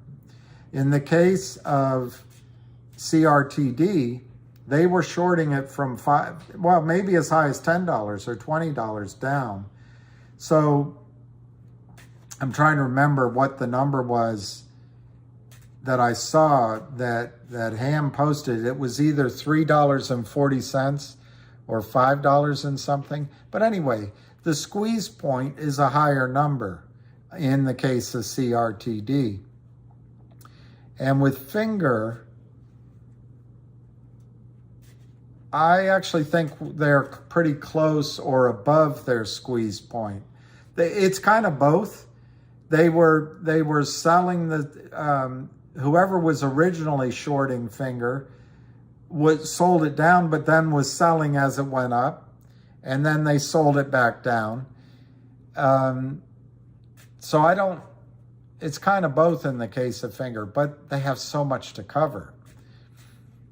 But I really feel like in the case of GTII, the numbers tell you that it's the best short squeeze setup. The news that's been coming out is just gaining pressure on GTII. I think it's the warrants, the 275 warrants, the 1-800 law firm, and now this upstream news, which you know is going to have follow-on news. The news announcement said, come back with a proposal. You know it's going to. And then on top of that, you know the Kramers are under investigation all over the place. Their business model is failing and flailing, and they don't have the sources of capital to carry a $500 million loss. So for all those reasons, I think GTII is going to go first. I don't know when they come. Oh, on the market, I think the plunge production team at the Federal Reserve, even the Federal Reserve, is not on your side. They're on the side of the banks. I think they're going to be propping up the market and trying to kick this disaster down the road. I think the way the market could fool the most people is to have a massive rally to the upside. That's the way it could fool the most people. I don't think that rally will last because the underlying economic numbers are just so dismal, which is why the country voted to put back in the same group that's been running the country for the last 2 years, because the economic numbers are so dismal. Anyway, I think you're going to, if I had to guess, you're going to get either a half-hearted or a really strong rally before it all collapses. Exactly a way today. I love that. Today, the stress and pain we cause, think of the stress and pain we cause. I know we are 2 years of DD on every stock for 2 years is all the same shorted. Yeah. Well, anyway, I think what you mean is there's been 2 years of due diligence on Finger and GTII, and then stepping in, CRTD is identical, as some people say in upstate New York, or used to. All right, Joel, if the election wasn't corrupt, then we got what people got, what they voted for.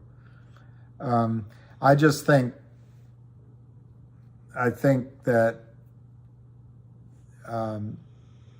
in kindergarten, if the vote came tied or very close, it's reasonable that they say, let's recount it, or let's take another look. I think it's reasonable to take another look, either side. But if electing a dead man in Pennsylvania and another one that's obviously going to have to be immediately replaced makes sense, I guess. Or in Arizona, 17% of the voters that showed up election day were Democrats, except that the vote that day went in the preponderance of I don't know. Anyway, I don't want to get lost in that because I don't know anything about it, and you could be 100% right that I have a lot of Democratic friends, and they tell me the election was completely fair. I don't know. I have no way of knowing.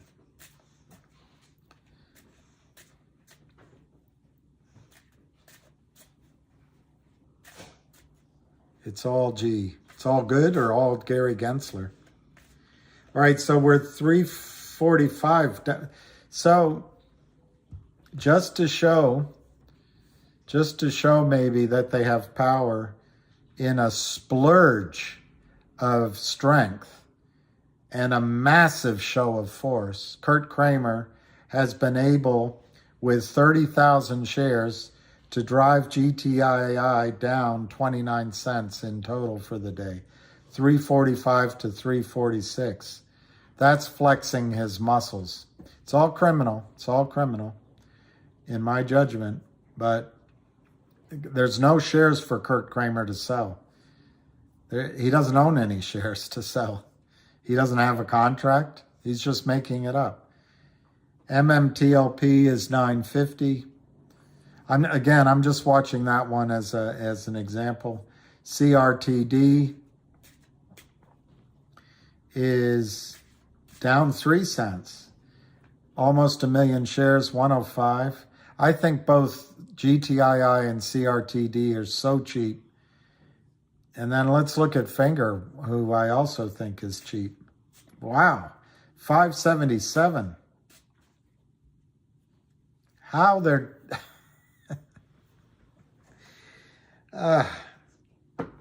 how are they going to cover 100 million shares? They've got Wes Christensen looking at about 45 days of trading. Do you think the trading is going to come back to cell phones and data at Lind Capital Partners? I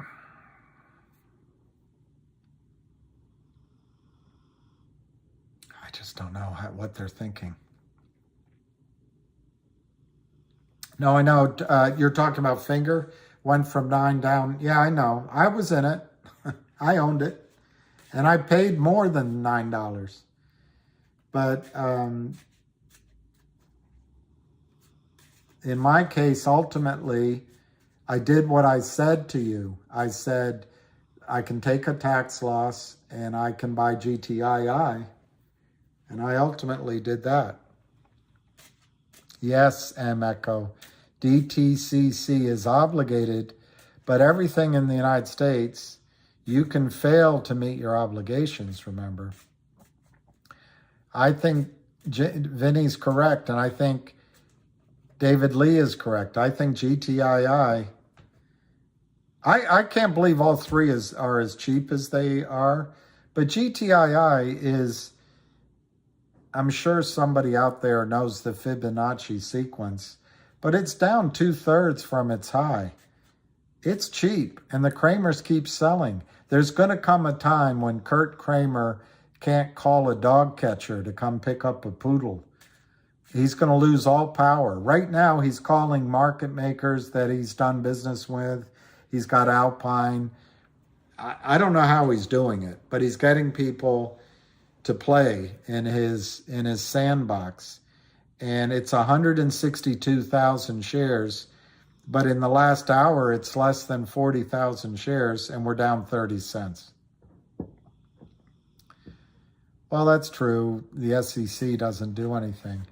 The hammer noblesse oblige, in my opinion, is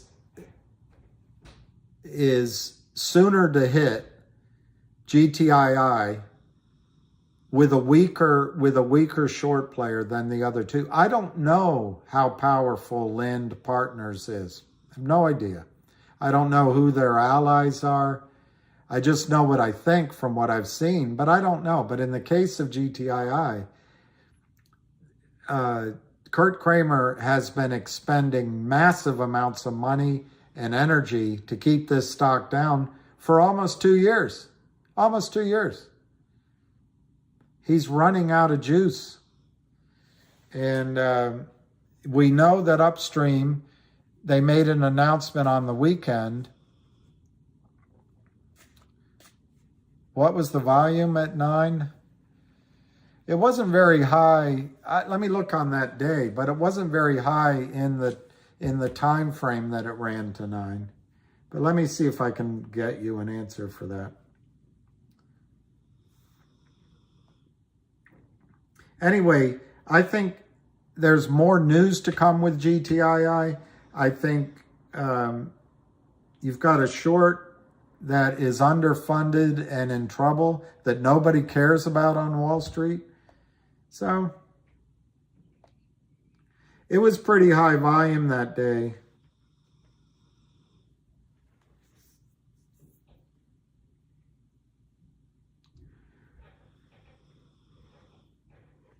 We had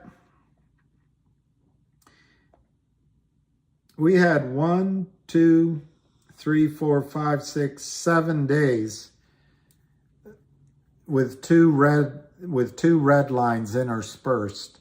But we basically had 7 out of 9 days as it rallied upward, starting from around 60 cents, we had like a 6 million share day. Then it went to around, I'm approximating, it went to around 80 cents. No, sorry, it went to $1.50 range. One day it was somewhat under and then somewhat over. One day it was around 8 million shares. And one day it went close to 9 million shares. Then it pulled back as it was going up. Volume went down as it was going up. On the day that we went to $9, the volume was about 8.5 million shares. But the candle shows you that the bulk of the volume happened in the 5.5 to 6.5 range.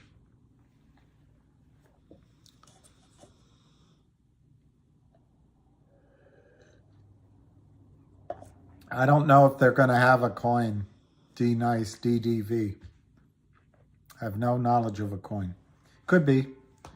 But what I think they will have Doesn't matter if they have a coin or not. What I think they will have is a digital, yeah, zero volume's possible if they close the market, sweet and sour. If they have a digital dividend of any structure, it's enough. Well, Lou might be right about a coin, but it doesn't, a coin is by definition digital, is what they're looking for.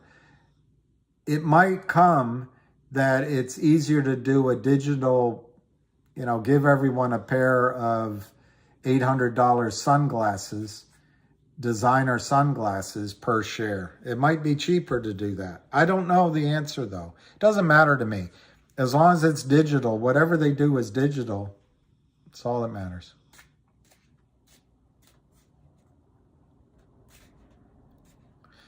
I have a feeling, noblesse oblige, Upstream has a hard time after. All right, David Lee knows it. David, all right. Thanks, David Lee. I'm guessing at the volume. So David Lee just said it was 6.5 million shares when we went to 9. And I think you'll see 10 million, 20 million, 30 million in a day. How long is a couple of days in stock market language? 2 days. Couple. How many people make a couple in love language? 2 people. A couple of days is 2 days in stock market language.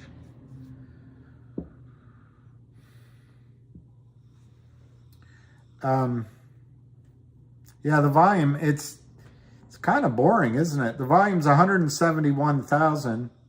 We're down 33 cents. Yeah, Lou might know about a coin, and he may have access to information I don't have. And I'm more than willing to admit that, because I don't know everything. But what I'm trying to say is they've tried the coin twice before. Coins take time. To me, what I would offer if I were in charge of the world, if I were suddenly in charge, what I would offer is the new warrant, because they've already promised a new warrant, as a dividend. I would do it on Upstream. That's what I would do. But it could be anything. It could be anything. Look, here's what Kurt Kramer's doing right now. This is the ask. OTCX, they're just slime ball market makers, $3.99 selling. CSTI, slime ball. GTSM, slime ball. VERT, slime ball. ETRF, slime ball. Knight, slime ball. Citadel, you already know about them. So he's just calling those up and saying, let's hit the offers, let's spoof, let's manipulate. And then on the bid, look at the criminals you have. ETRF, CSTI, VERT, GTSM, Knight, Citadel, and Spleen. They're just, Kurt's up there with his puppets, and he's probably having Charlie Mayo do it, so he can tell his lawyers, I didn't do it, I didn't break the law. But Charlie Mayo, who we hired, is doing it. They're just calling all these market rakers, moving 1,000 shares from one LLC to the other, driving the price down. And it's all, do you stay with us until CRD and finger squeeze? Well, I mean, this is just fraudulent trading. You might as well, somebody said, could it be zero volume? You might as well just treat today. I doubt there's any real selling in GTII. It says 175,000 shares. If 5% of that were real shares sold, I'd be surprised. This is mostly playing with each other among Kurt Kramer's market makers, and it's probably short selling by Kurt Kramer, And ultimately he's going to stiff his real clients and his prime brokers, in my opinion. This is just bogus. Yeah, desperation and money aren't a good combo. Desperation's not a good combo in any situation, unless it clarifies your ability to think. Yeah, I sometimes wonder if on these live calls, if I'm adding anything, and then I get worked up as people notice if I haven't eaten or if I respond to somebody. So I'm not sure what I'm adding. On the other hand, whoever asked me that question, my original goal was to keep people from being fudded out of the trade. But I now think you, I'm not taking credit, but I think you all, by coming on this group and talking with each other, there was more than one time where Kurt Kramer tried to sell off GTII that I think if we weren't all interacting with each other, I think he could have been effective on starting a bear raid. But because of Lou, because of Avid, remember how? Ham, Avid, and Lou, because of them, because of Tommy, because of the GTII Army, because of the surgeon doctor, because of Dozer and a bunch of guys in Twitter, Kurt Kramer hasn't been able to cause a collapse in the price of the stock. And yes, we're down. Yes, we're frustrated. Yes, according to this one guy, he's down 60%. But to me, I know it's frustrating. I would love it to go. I would love to be on to something else. I'd like to be writing a book or going out and learning, building up my muscles again so I could go skiing or something. But instead we're here. But since we're in the trade, to me, it's brilliant. It's absolutely brilliant.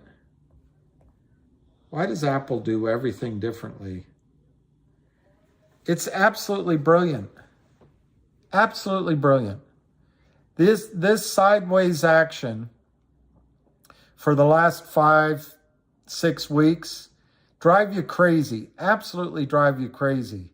But I don't know the yellow support line. I'm going to guess that's a 50-day moving average, but I don't know. But the support is amazing. This is setting up the foundation for profits for you in a short squeeze. So I think the wait is worth the pain when the stock goes up.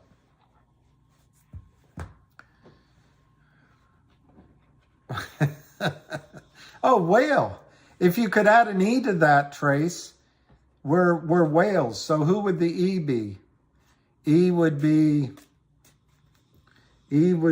everyone. How about everyone? It could be everyone. So we're a whale. No, but I think it's...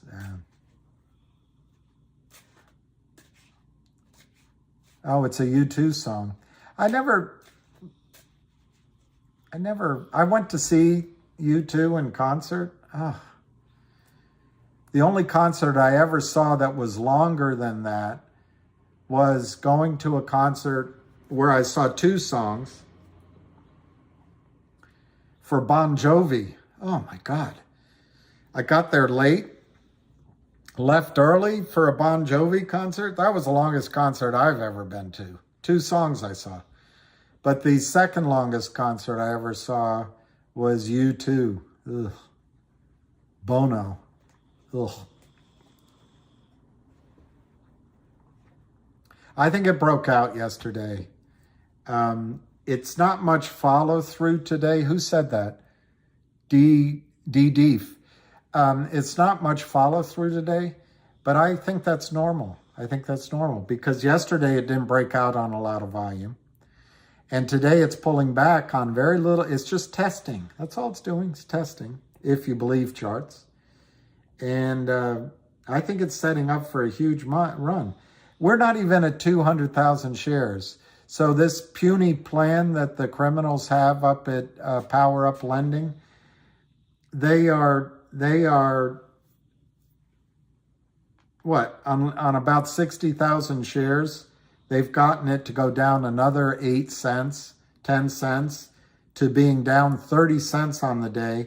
And the only way they're doing it is moving shares from one LLC to another LLC. So they're just compounding their own problem. Oh, I didn't see Sasquatch. Bob, I think that's brilliant. GTII 345. It's just brilliant. CRTD's in the green. Yeah, sorry, I didn't give you some other prices. Sorry. CRTD's flat. To me, it's flat. It's 108. It's not even a million shares traded. 108, 110. I think CRTD is one news announcement from Gulp. Like I say, I think it'll close at $2 before it closes under $1. Finger, I can't believe it's under 6. 581.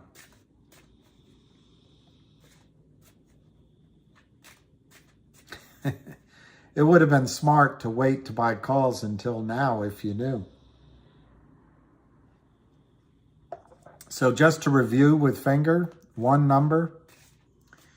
I'm just going to review one number. 2 months ago, the naked short in Finger was 6 million shares, roughly. The float was, the realistic float, the actual float was 3 to 4 million shares. And the stock was, I don't know, under $1. Now, the float hasn't changed. It's 3 to 4 million shares. And the naked short is 110 million shares. So just one number for you to... So what's the exit for Lynn Partners? What's the exit? They go to their club and they drink and they tell each other it's going to be okay. We can sell it back down, but they don't have a note. Now, they may have lawyers that say, well, you've got some sort of a note, but the company hired Wes Christian, told him to pound sand. Pound sand, you know, pounding sand? Like Hulk slam, pound slam, sand. So I looked at the document, and maybe for the next video I'll read through it. But I studied the document for about 30 minutes, 40 minutes. Worst case for our side of the story, what I read, and I'll have to check it, even if Finger just gave the criminals at Lynn Partners, the lowlifes at Lynn Partners, everything in the document, I think the best they could end up with is still they'd have to cover 103 million, 105 million naked shares. It's the best. So what is Lynn's exit? What is their exit? And it's trading at 580. That's only trading there because the whole market is frozen right now. There's no buying going on. And they're able just to play games just like the Kramers. There are different kind of thugs. One's we shop at Bergdorf, whatever it's called. And we have our drinks at, the plaza. The Kramers don't drink probably, except maybe we've seen them drink, but they go to the steakhouse or they have parties at their own place, but they're out in the burbs. That's the only difference. 580. All right, let's go to GTII. Speaking of trapped shorts, 351. Remember in GTII that the rumored short position was as high as 350 million shares naked by a guy back office guy that does research for his own firm. Now, I never met him, so this information is third hand. And I don't know that anyone knows how to contact him right now for whatever reason. But he did an analysis of how many naked short shares were in GTII. He came up with 350 million several months ago. Well, let's just put that in the back of our head. We were using a number which was conservative of 150 million. Well, Kurt Kramer, in the span of a month, sold 60 to 65 million naked, according to the FINRA data. So that's over 200 million. And then the warrants that are causing brokerage firms to have to replace the naked shares Kramer stuffed your accounts with real shares, and they're doing it slowly right now, but eventually they might have to do it very quickly. That's another 8 to 12 million. Just call it 8 million shares that the Kramers are now short by definition. So call it 70 million they added on top of 150 million just in the last 30 days. That's 220 million shares naked short in GTII. Those shares don't exist. They never will exist. The company's not going to do a negotiation with Kurt Kramer. He sold most of those shares probably at a VWAP, 60 cents, 70 cents. Call it $1. The guy is down $500 million. What is Kurt Kramer's exit from GTII? What is the exit? Frog walk? Go to prison? What's the exit? Call Ken Griffin? Hey, Ken, I've got a proposal for you. I need to borrow $1 billion to cover the paper losses we already have, to bring the margin to zero, and I want you and me together to short another 100 million shares downward. So could you lend $1 billion to a new LLC, Kurt Kramer, Ken Griffin? And Ken says, all right, well, explain to me. I understand short selling. I know there's a lot of money to be made in that. How much money can I make as Ken Griffin? Well, Kurt says, I'm willing to split the profit with you 60-40. You get 60%, I get 40%. Ken says, well, that's what we'd normally do. But how about if you give me 75%, you take 25%? Okay, how much money's in it for me? Ken says. And Kurt says, well, we're already down. You give $1 billion. We're already down $500 million. So we've only got $1 billion to play with.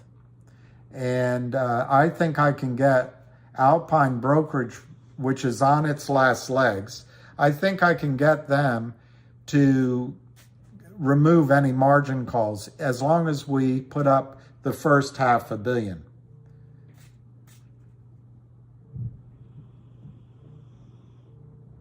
I'll call him right back. So what I'd like you to do, Ken, is to short more shares with that $500 million, but obviously we need $250 a share, so we're only going to be able to use at most $250 million to continue shorting these shares naked. All right, you got my interest. You've agreed to give me 75% of the profit, and I'll put up $1 billion. We'll take care of $500 million that you're down already. And I hear you that you're working with Alpine, and there's some room there maybe. Now, where'd you say the stock's trading? Oh, it's at 353. Ah. So where'd you short it down from? Oh, no, we didn't. We shorted it on the way up. Okay. Well, what's your average? Shorted price? Well, It's right around 75. What? You're already down? Well, so what are you proposing? That we short down to 75 cents and then we start making you whole? So what, from 75 cents, what's in it for me?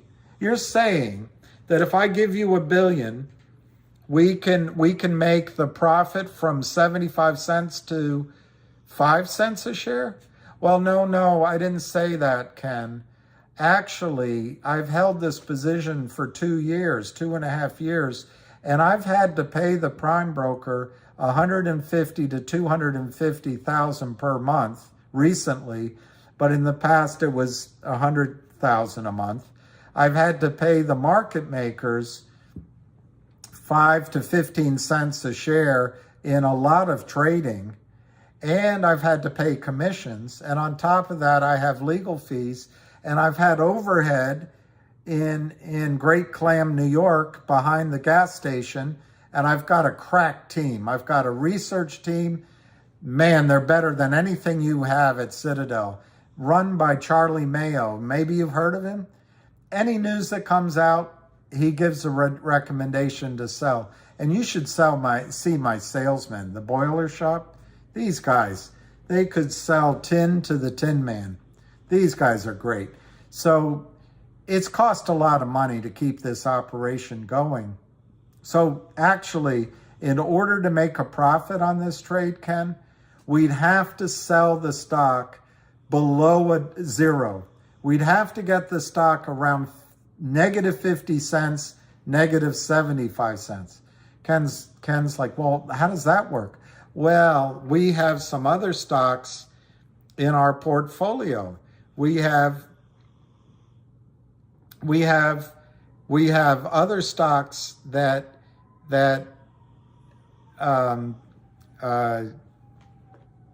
we're shorting into oblivion. So I'll let you in on some of those. All right, tell me about some of those. Well, we're shorting GTLL. It's in the pennies already. So how much room's in it for me? Well, we can go from 0.000005 down to 0.0002. Are you kidding me? There's no room in there. I'm starting to think you run a knee-jerk operation over there. We're serious traders. Where's the room in there for me to shake? Tell me another one. Well, we've got a couple others. I won't use names in the same sort of situation. Well, are you telling me this is what Kurt's going to be able to do? No way, guys. No way, guys. Kurt is unable to borrow money anywhere. And so you've got GTII at 352, down 23 cents on 213 shares. What is the exit for Kurt Kramer? What is the exit? Tel Aviv, Venezuela, maybe Moscow. I don't know. You give me some other places he could go. And walk away from all the LLCs. And those 6 or 7 or 8 clients he has that have been loyal to him, they're lucky to get whatever money they have with Power Up Lending and the 100 LLCs below it. So I really think GTII is cheap at 351.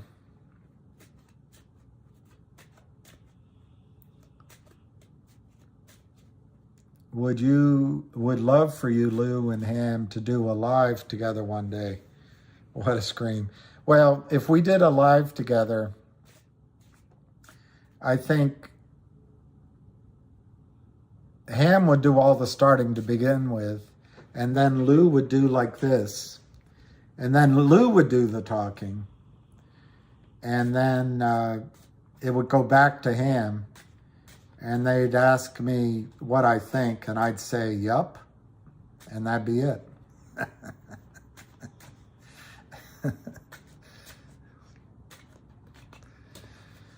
I'd say exactly, and that'd be it. I think it'd be great. I'd love to have Lou on here or me go on Lou, but I think Lou has more to tell you than I do. And I think I'm the Robert Plant. That's a heck of a compliment. Could you imagine having the hair that Robert Plant has? Unbelievable. I saw him at the O2 with, it was 3X. It was that chick that Mick Jagger will never sing with again. Although she's got a great voice, but apparently, as he put it, as I heard, he said, well, does she ever stop talking? Josh Stone. I love her voice, but there's an example. Josh Stone has a great voice, but Amy Winehouse had the genius. It would have to, Alison Krauss is great. You would have to, if you got Ham and Lou and me together, we'd have to do 2 different streams. One for family, and then one for, late night adults. And I could join in. I can keep up with a little bit of it.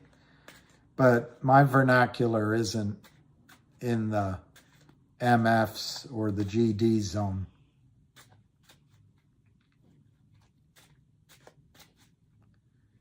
T-outliner, I would love it. I think somebody said Lou lives in, and Avid. And there's so many other people, you guys. Someday there's a guy, I think his handle is Dirty Mayo, but I might be wrong. But there's one guy that I would love to do these videos. I would love him to do them. But he's such a strong supporter.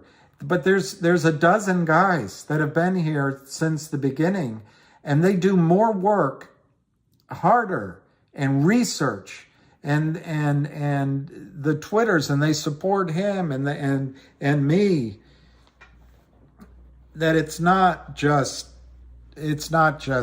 I'll go with Hal, I'll go with Ham, Avid, and Lou, but these other guys, they gotta be there. And then there's investors, and there's support, and there's people close to the company. So I would love to have, maybe we could go to Dorado Beach and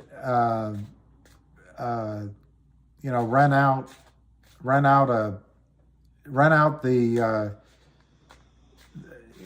I don't think the Four Seasons is there, the other one. Just rent out a hotel. Ham is Ham Short Killer. That's who Ham is. And he gives a call every day at 3:30. And Ham is a fighter of short sellers for 23 years. And he's also a trader, Ham is, with a D. Ham has almost instant recognition of trading patterns. Ham can literally follow a stock all day long and remember the heart of the trading that happened at 10:30.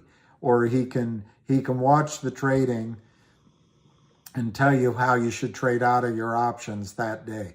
Ham knows this stuff cold. And if I don't think you guys, you're all millennials, so everything comes for free on the internet anyway. But the gift that Ham is giving you, and I think Lou does too, of information and knowledge, essentially for free. I don't know where the cost is. Time, I guess, it's time. But who can control time? Time waits for no one. And then we wait for time. I would have loved to have the source of information that Ham is offering, and Lou, when I was just starting out on Wall Street. It's really good info. I'm no millennial. At Ham Short Killer. Just go. Tom waits for no one. I didn't know he dated Ricky Lee Jones until I read Ricky Lee Jones biography a month ago. Just go to Twitter, GTII. Just go to Twitter, GTII, hit send, hit latest or top, but I'd go with latest, and read about 20 entries. You will see Ham at Ham Short Killer quoted, initiated, or copied on 19 out of those 20 tweets.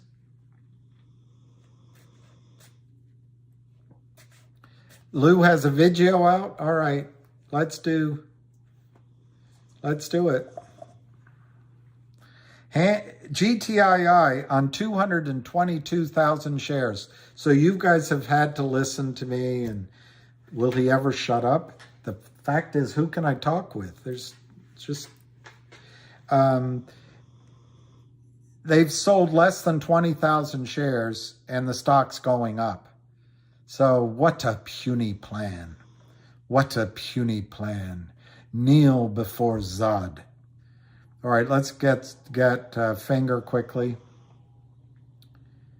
See, Finger there having a little more success, and Lou warned you about this. Lou warned you about this. With the puts and calls, and with agreeable market makers and a bunch of Wall Street bullshit, they can do trading and saying, we're hedging here, hedging that. And it all works until it doesn't. It all works until it doesn't. Remember I told you about Ann Elk, who had a theory? Yes, Ann. We know you have a theory. I'm Ann Elk. Yes, Ann. That's A-N-N-E Elk, not A-N-N Elk. Yes, Ann. I can't find my drawing. But if you think of the standard deviation curve, it's a lot like Ann Elk's theory. Yes, Ann, we understand you have a theory, which is to say it is all mine. Yes, Ann, it's your theory. What is it? What is your theory, Ann? My theory is the dinosaur is thin at one end, much, much bigger in the middle, and thin again at the other. That's the standard deviation curve. And what these guys, they hedge their risks for about 80%, and the other part's called a fat tail. And of course, it's never going to happen. Never going to happen. Well, it does happen. And that's when the losses get ginormous. And these geniuses lose, and then they come to the taxpayer for money. It's called a fat tail.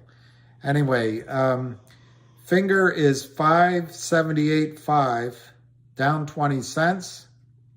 CRTD is up 3 cents at 111. Somebody said that's a lucky number. Let me just look at MTLP. Okay, unchanged from earlier today. And then let's look at GTII one more time. Only down 13 cents. 200, no volume. It's only down 13 cents. 362. All right, let's see what Lou has to say.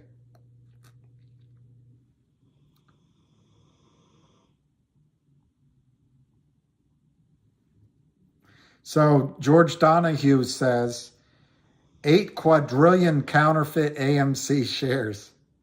Does the SEC see a problem?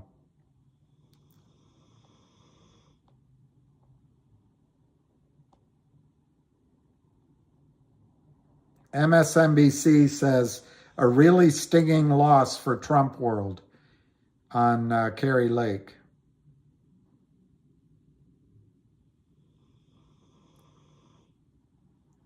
Joker, the Joker. I'm looking for his video. I guess I have to go to my subscriptions.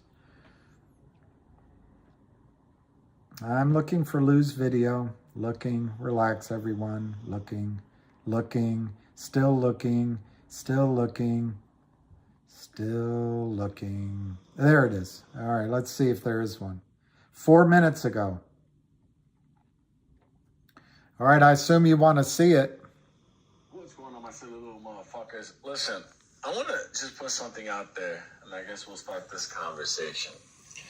Now, for my motherfuckers in GameStop, you motherfuckers have been behind the lines for a long time, and I get it, and you guys are wondering, how the fuck did they continue to do this to me? There's a lot of ways. But I'm coming up to an interesting one, and it's actually because of AMC that I started doing a little bit more research and looking into some stuff and doing the deep dive. And for my people in AMC, you know, you gotta, like, open your brain for 2 seconds and just play with me for a second when I say something to you. Now, we were all together in AMC and we were battling these motherfuckers to the death. And they can never do a count, and, you know, Papa says, you know, I can't talk about this, the legalities, the attorneys, yada, yada, yada, whatever. But the reality was, he turns around and he... All right, so Scott Adams said that you couldn't put together a more perfect scenario for investigating. Well, I'm not going to play that because it's AMC, and somebody's saying he had a different video, and I'm having a hard time making my phone cooperate. But I'll try to find the other video as well. Jeff, what I wonder... I don't know this guy, Scott Adams, actually, but I wonder, and I'm not saying that it would work, but I wonder if Kari Lake suddenly becomes the vice presidential candidate. I just wonder. Open my brains for 2 seconds? You wouldn't like what you see, Vinny. I know that's probably not directed at me. So this one's about AMC Shadow Squeeze, which isn't really relevant to us. What I'm wondering is, the one you might be talking about is a short, maybe. William Bone, I got out a finger on the day they announced the option chain. Been there, done that. Went all in on GTI and CRTD. So that's a smart reason. That's a smart reason. Oh, Lou said it. Okay. Oh, he's the Dilbert cartoonist. Ah, I know Dilbert. It's a great move, William Bone. It's a great move. In retrospect, I mean, I bought calls on Finger for November. It was brilliant. Against me. I was wrong. I was wrong.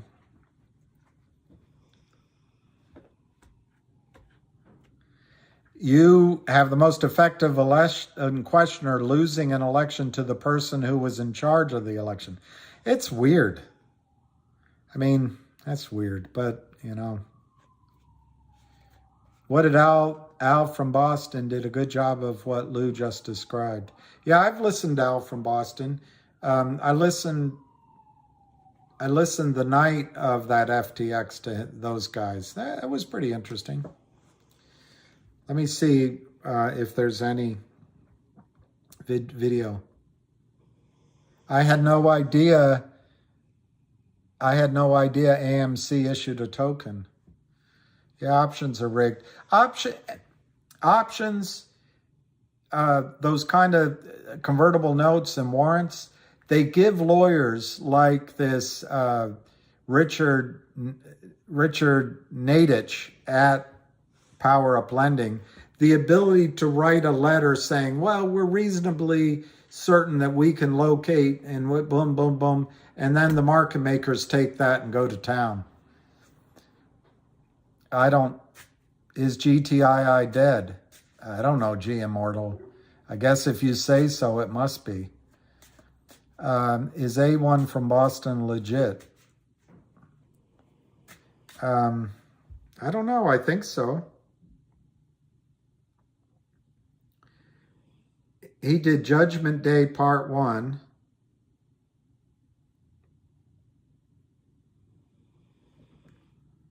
All right, let me see let me see if GTII is dead, since one of your more thoughtful questions came out. It's down 23 cents. The volume is certainly close to being anemic, 224,000. So less than 2,000 shares have traded since we looked for Lou's vid. And so you could say it's dead, I guess. 350 to 353, 2,550 on the bid versus 100 offered. I think it looks great. I think it looks great. I know he claims a quadrillion. That's what's his name? George Donahue. That's enormous. And guys, AMC, you know, where there's smoke, there's fire. Marvin Invine. Oh, margin. I don't think there's any margin calls right now on GTII that are going to force buy-ins, because they've gotten the stock down and nothing's happened. So I think as long as the stock's in a, it looks like $4 is their hard number. And Alpine is self-clearing, so I think Alpine looks the other way. So I don't expect margin calls right now to cause buy-ins. What I do expect to cause buy-ins in GTII, Fidelity, somebody just said on here, won't allow you to sell above some number. And then Fidelity's calling around to lend out to borrow shares at a high yield. So I think slowly the exercise of the $2.75 warrants is putting pressure on the brokerage firms to locate shares. And that's where I think the buy-in will come first. Now, obviously at 350, if Kurt could get this down to 275, he would get rid of that pressure, but he hasn't been able to get it down to 275. So I think the first buy-ins will come from companies like Fidelity and TD Ameritrade to find shares, to locate shares when you exercise or others exercise their warrants. On top of that, GTII has Upstream this weekend announced that said, hey, we're all for it. Just bring us a proposal. We'll approve it. So I expect that you're going to see news about an Upstream proposal as soon as tonight, tomorrow, the next day, next week. Whatever Upstream brings is going to be reasonable to the board. So I think that will have a ticking time clock on it. And it'll probably be a digital distribution or a dual listing or something digital that is announced, that has a time frame on it, and that is going to cause buy-ins to happen potentially. I don't know what the news is, so I can't speculate, but anything digital is going to be trouble for the brokerage firms. So I don't know who I was answering. 350 to 353 on GTII, 350 to 353.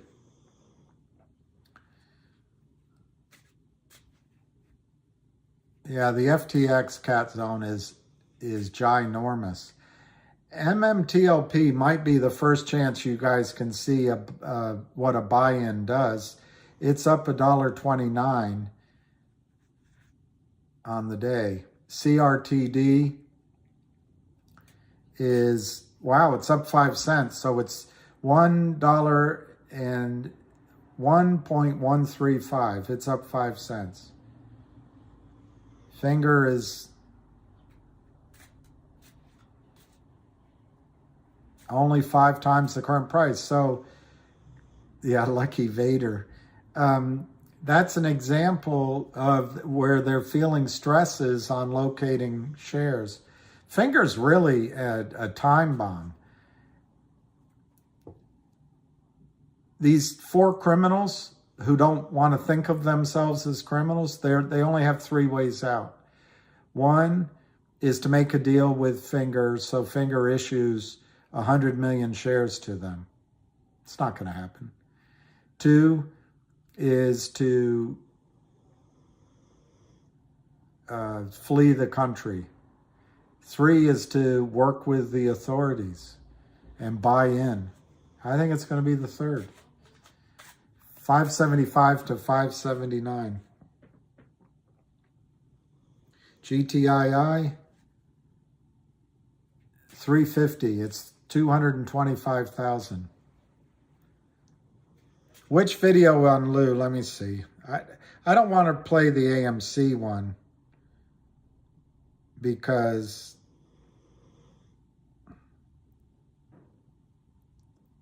anyway, we'll do it after lunch. I'll listen. Yeah, exactly. This is costing them. It's not free. Well, power times upstream could be the thing, but it depends on exactly what's said. It might buy a little more time.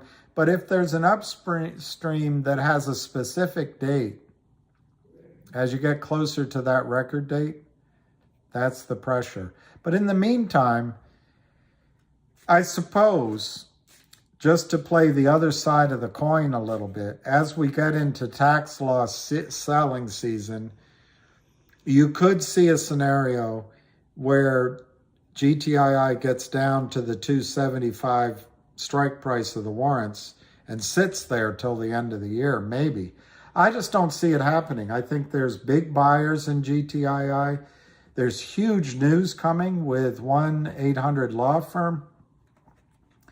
And there's everything I just said. All right, I'm going to go to 12:30, even though that's probably too long. It's probably too long. 351. I hear Darth Vader over there too. 352 to 353.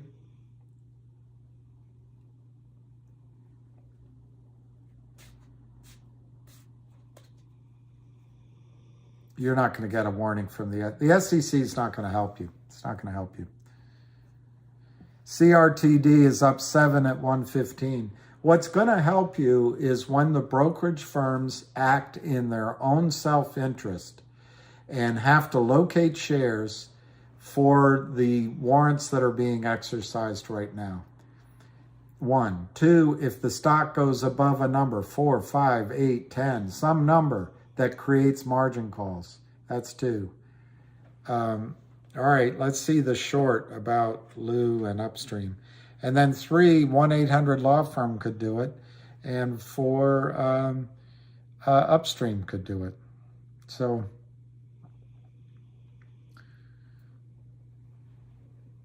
you're saying there's hope. That's from Dumb and Dumber.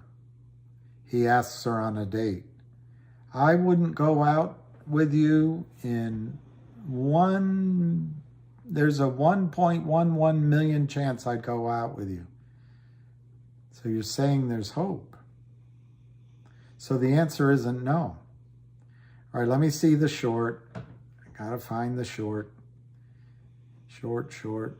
We wear short shorts. I don't see it, so I might not be able to play it. You have 100 shares of CRTD restricted. If you check, do you have the certificate, Marley, or a copy of it? I hope it's in the account, because if it's not in the account, you don't have time. But if you look at what the restriction is, if the time is up, you can get that restriction lifted. Oh, it's from yesterday. Now, who wears short shorts? That was a Nair commercial from, you guys are too young. You're too young. They played it over and over again. Who wears short shorts? We wear short shorts. It was horrible. It was horrible. It was a horrible commercial. But anyway, Marley, you can get it. If you call your broker, they can get it lifted, but it takes, good gosh. It could take 2 weeks. If your shares are in your own hands, you don't have time to do it. You got to pay somebody $1,000, $2,000. It's a nightmare.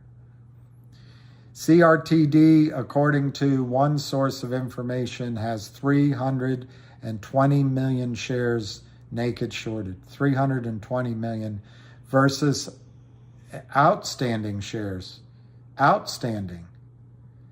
of 25 million and a public float of 10 million. Yeah, Dave, that was a horrible commercial. Although Lou has a video. Everyone's saying Lou has a video out. I'm probably not going to play it because I can't find him. But let me look one more time.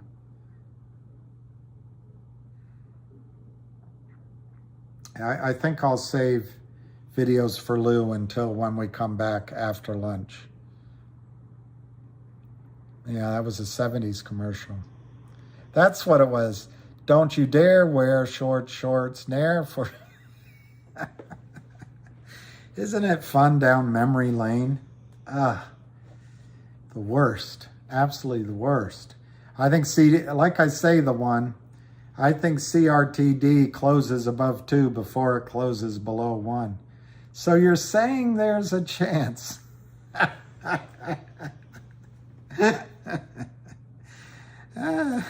So you're saying there's a chance.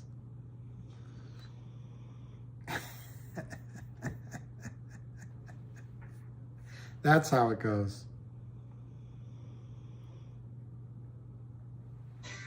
What are my chances? Not good.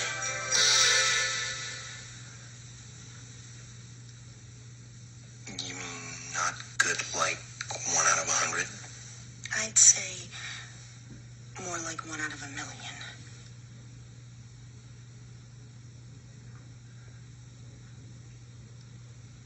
So you're telling me there's a chance? Yeah! So you're telling me there's a chance. I like at the end when he directs the bus back to the other town. 1 in a million. That's a movie. Shares are getting harder to get. Morty Bojangles, that's Kurt Kramer and Charlie Mayo texting me. I try to block them, but they have my number. I didn't read it. I'll read it for full disclosure. William, for your eyes only, sell GTI above 310. Lou has your check for 200,000. Avid just got paid. Ham will send out by the end of the day. Time to slaughter the bag holders. That's what that's here. I'll show it to you. This guy keeps texting every time I show up my thing, and I block him. I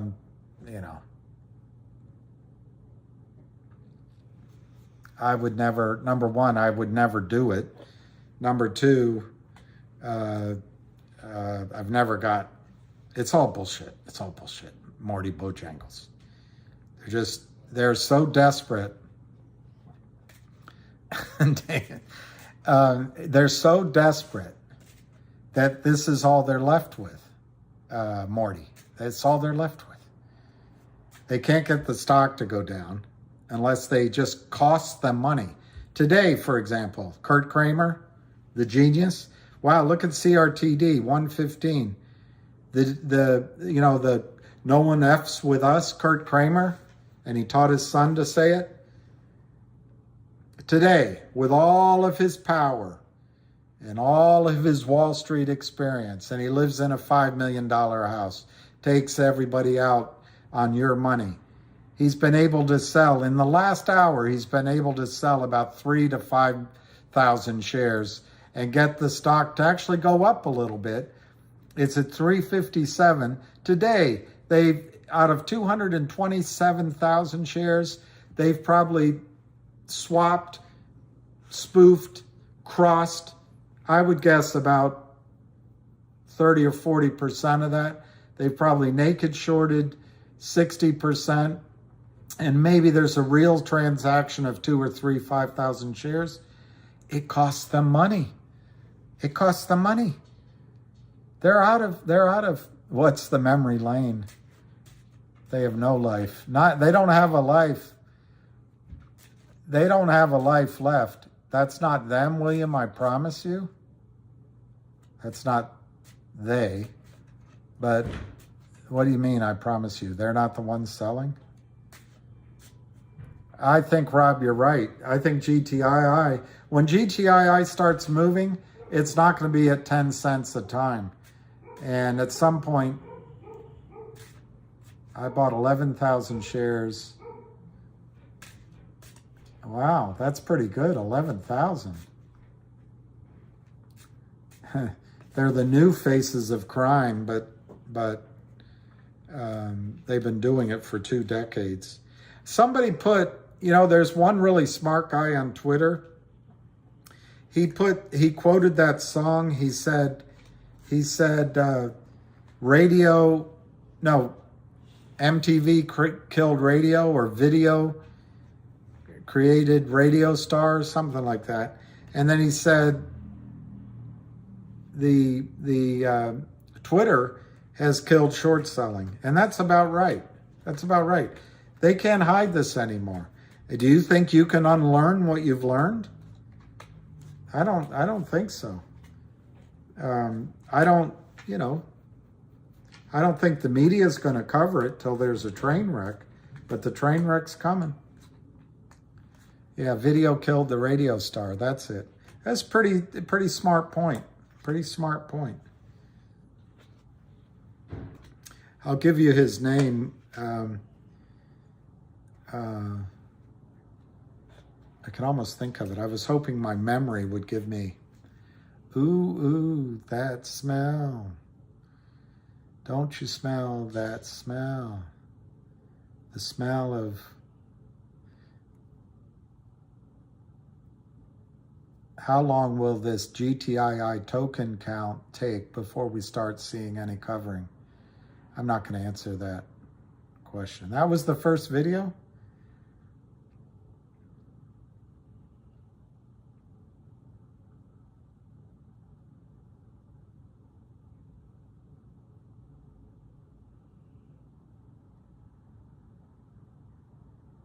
Oh, Trading T. Trading T is saying the coin isn't scaring the other side. Guys, I don't believe, number one, I don't believe the announcement's going to be a coin. Lou does? Okay, great. Doesn't matter. If it's a coin, sunglasses, legal fees, as long as it's a digital token. And darn sure it's scaring the other side.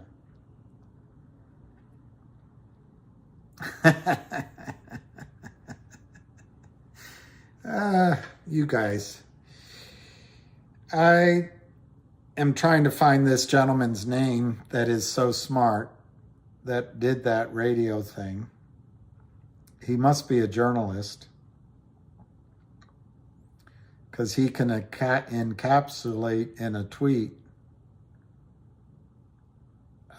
everything that takes me an hour to say.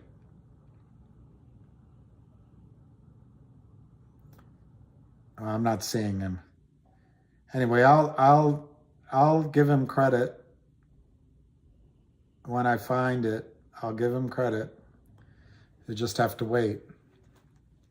Yeah, exactly, Stacy. Why would they do these crappy texts unless they're nervous? They want money for nothing, kicks for free. Did you see the one? Smell of Kramer's all around you. I like that. Did you see the one on Family Guy when they have a band and they sing that song, Nothing for Nothing, and then the band, we got to leave. I know. Ham has to go have a hot dog. That's what has to happen. That's what has to happen. And let's see what time it is. All right, 4 minutes because I want to go eat too. GTII Kurt Kramer has sold another maybe 1,500 shares amongst themselves. The stock's down 19 cents, 3.55 on 228,000. And then Finger, so cheap, guys. 576. All three of these stocks, when they rip, they're going to rip. Unbelievable. 576, down 23 cents. And then CRTD is up 117 on 1.36 million. And I'm just going to take a peek. I think that's great, 130. I'm taking a peek at MMTLP. It's 977, up 136. I'm going to take a peek at Hood. It's actually up 63 cents, 10.19. Take a look at MMAT, up 20 cents, 189. And we can look at AMC. Hey, Crippled Tom. Wow, AMC's up to 8 smackers. Now, would you rather own AMC at $8 or twice as many shares of GTII at $3.54 or 1.25 many shares of Finger at $5.76 or 7.5 times many shares of CRTD? I don't know. It's a good question. CRTD is 117. Finger is 576. And GTII, 354, 228,000. I know the plane crashed.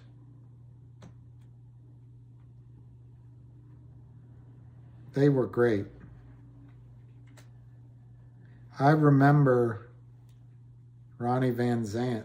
Which one was Ronnie the one that dated Emmylou Harris? I think so. I think so.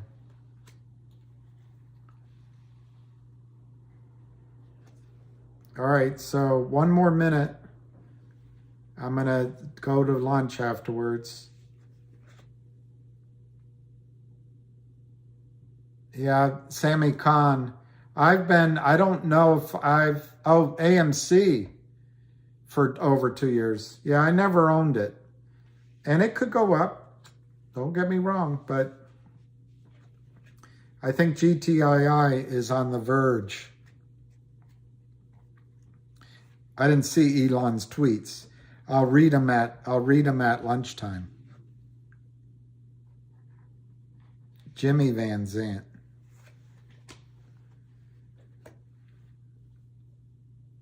I don't know what's for lunch.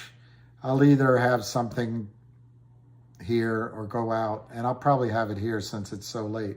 All right, so 354, 228,000 shares. Whoever asked me if it's dead, it might be dead. Pineapple pizza. No, it won't be pineapple pizza. I really don't like ham pizza, ham and pineapple. But it's better than onions. It is better than onions. 576 to 579 on Finger. CRTD. 117, 116 to 118 up. And then GTII. Yeah, ramming. 354 to 357. 228,000 shares. And it's dead. All right. Okay, guys. So hopefully something will happen in the meantime, but I'll come back before Ham's call. Yeah, Canadian bacon. It's okay. I don't know.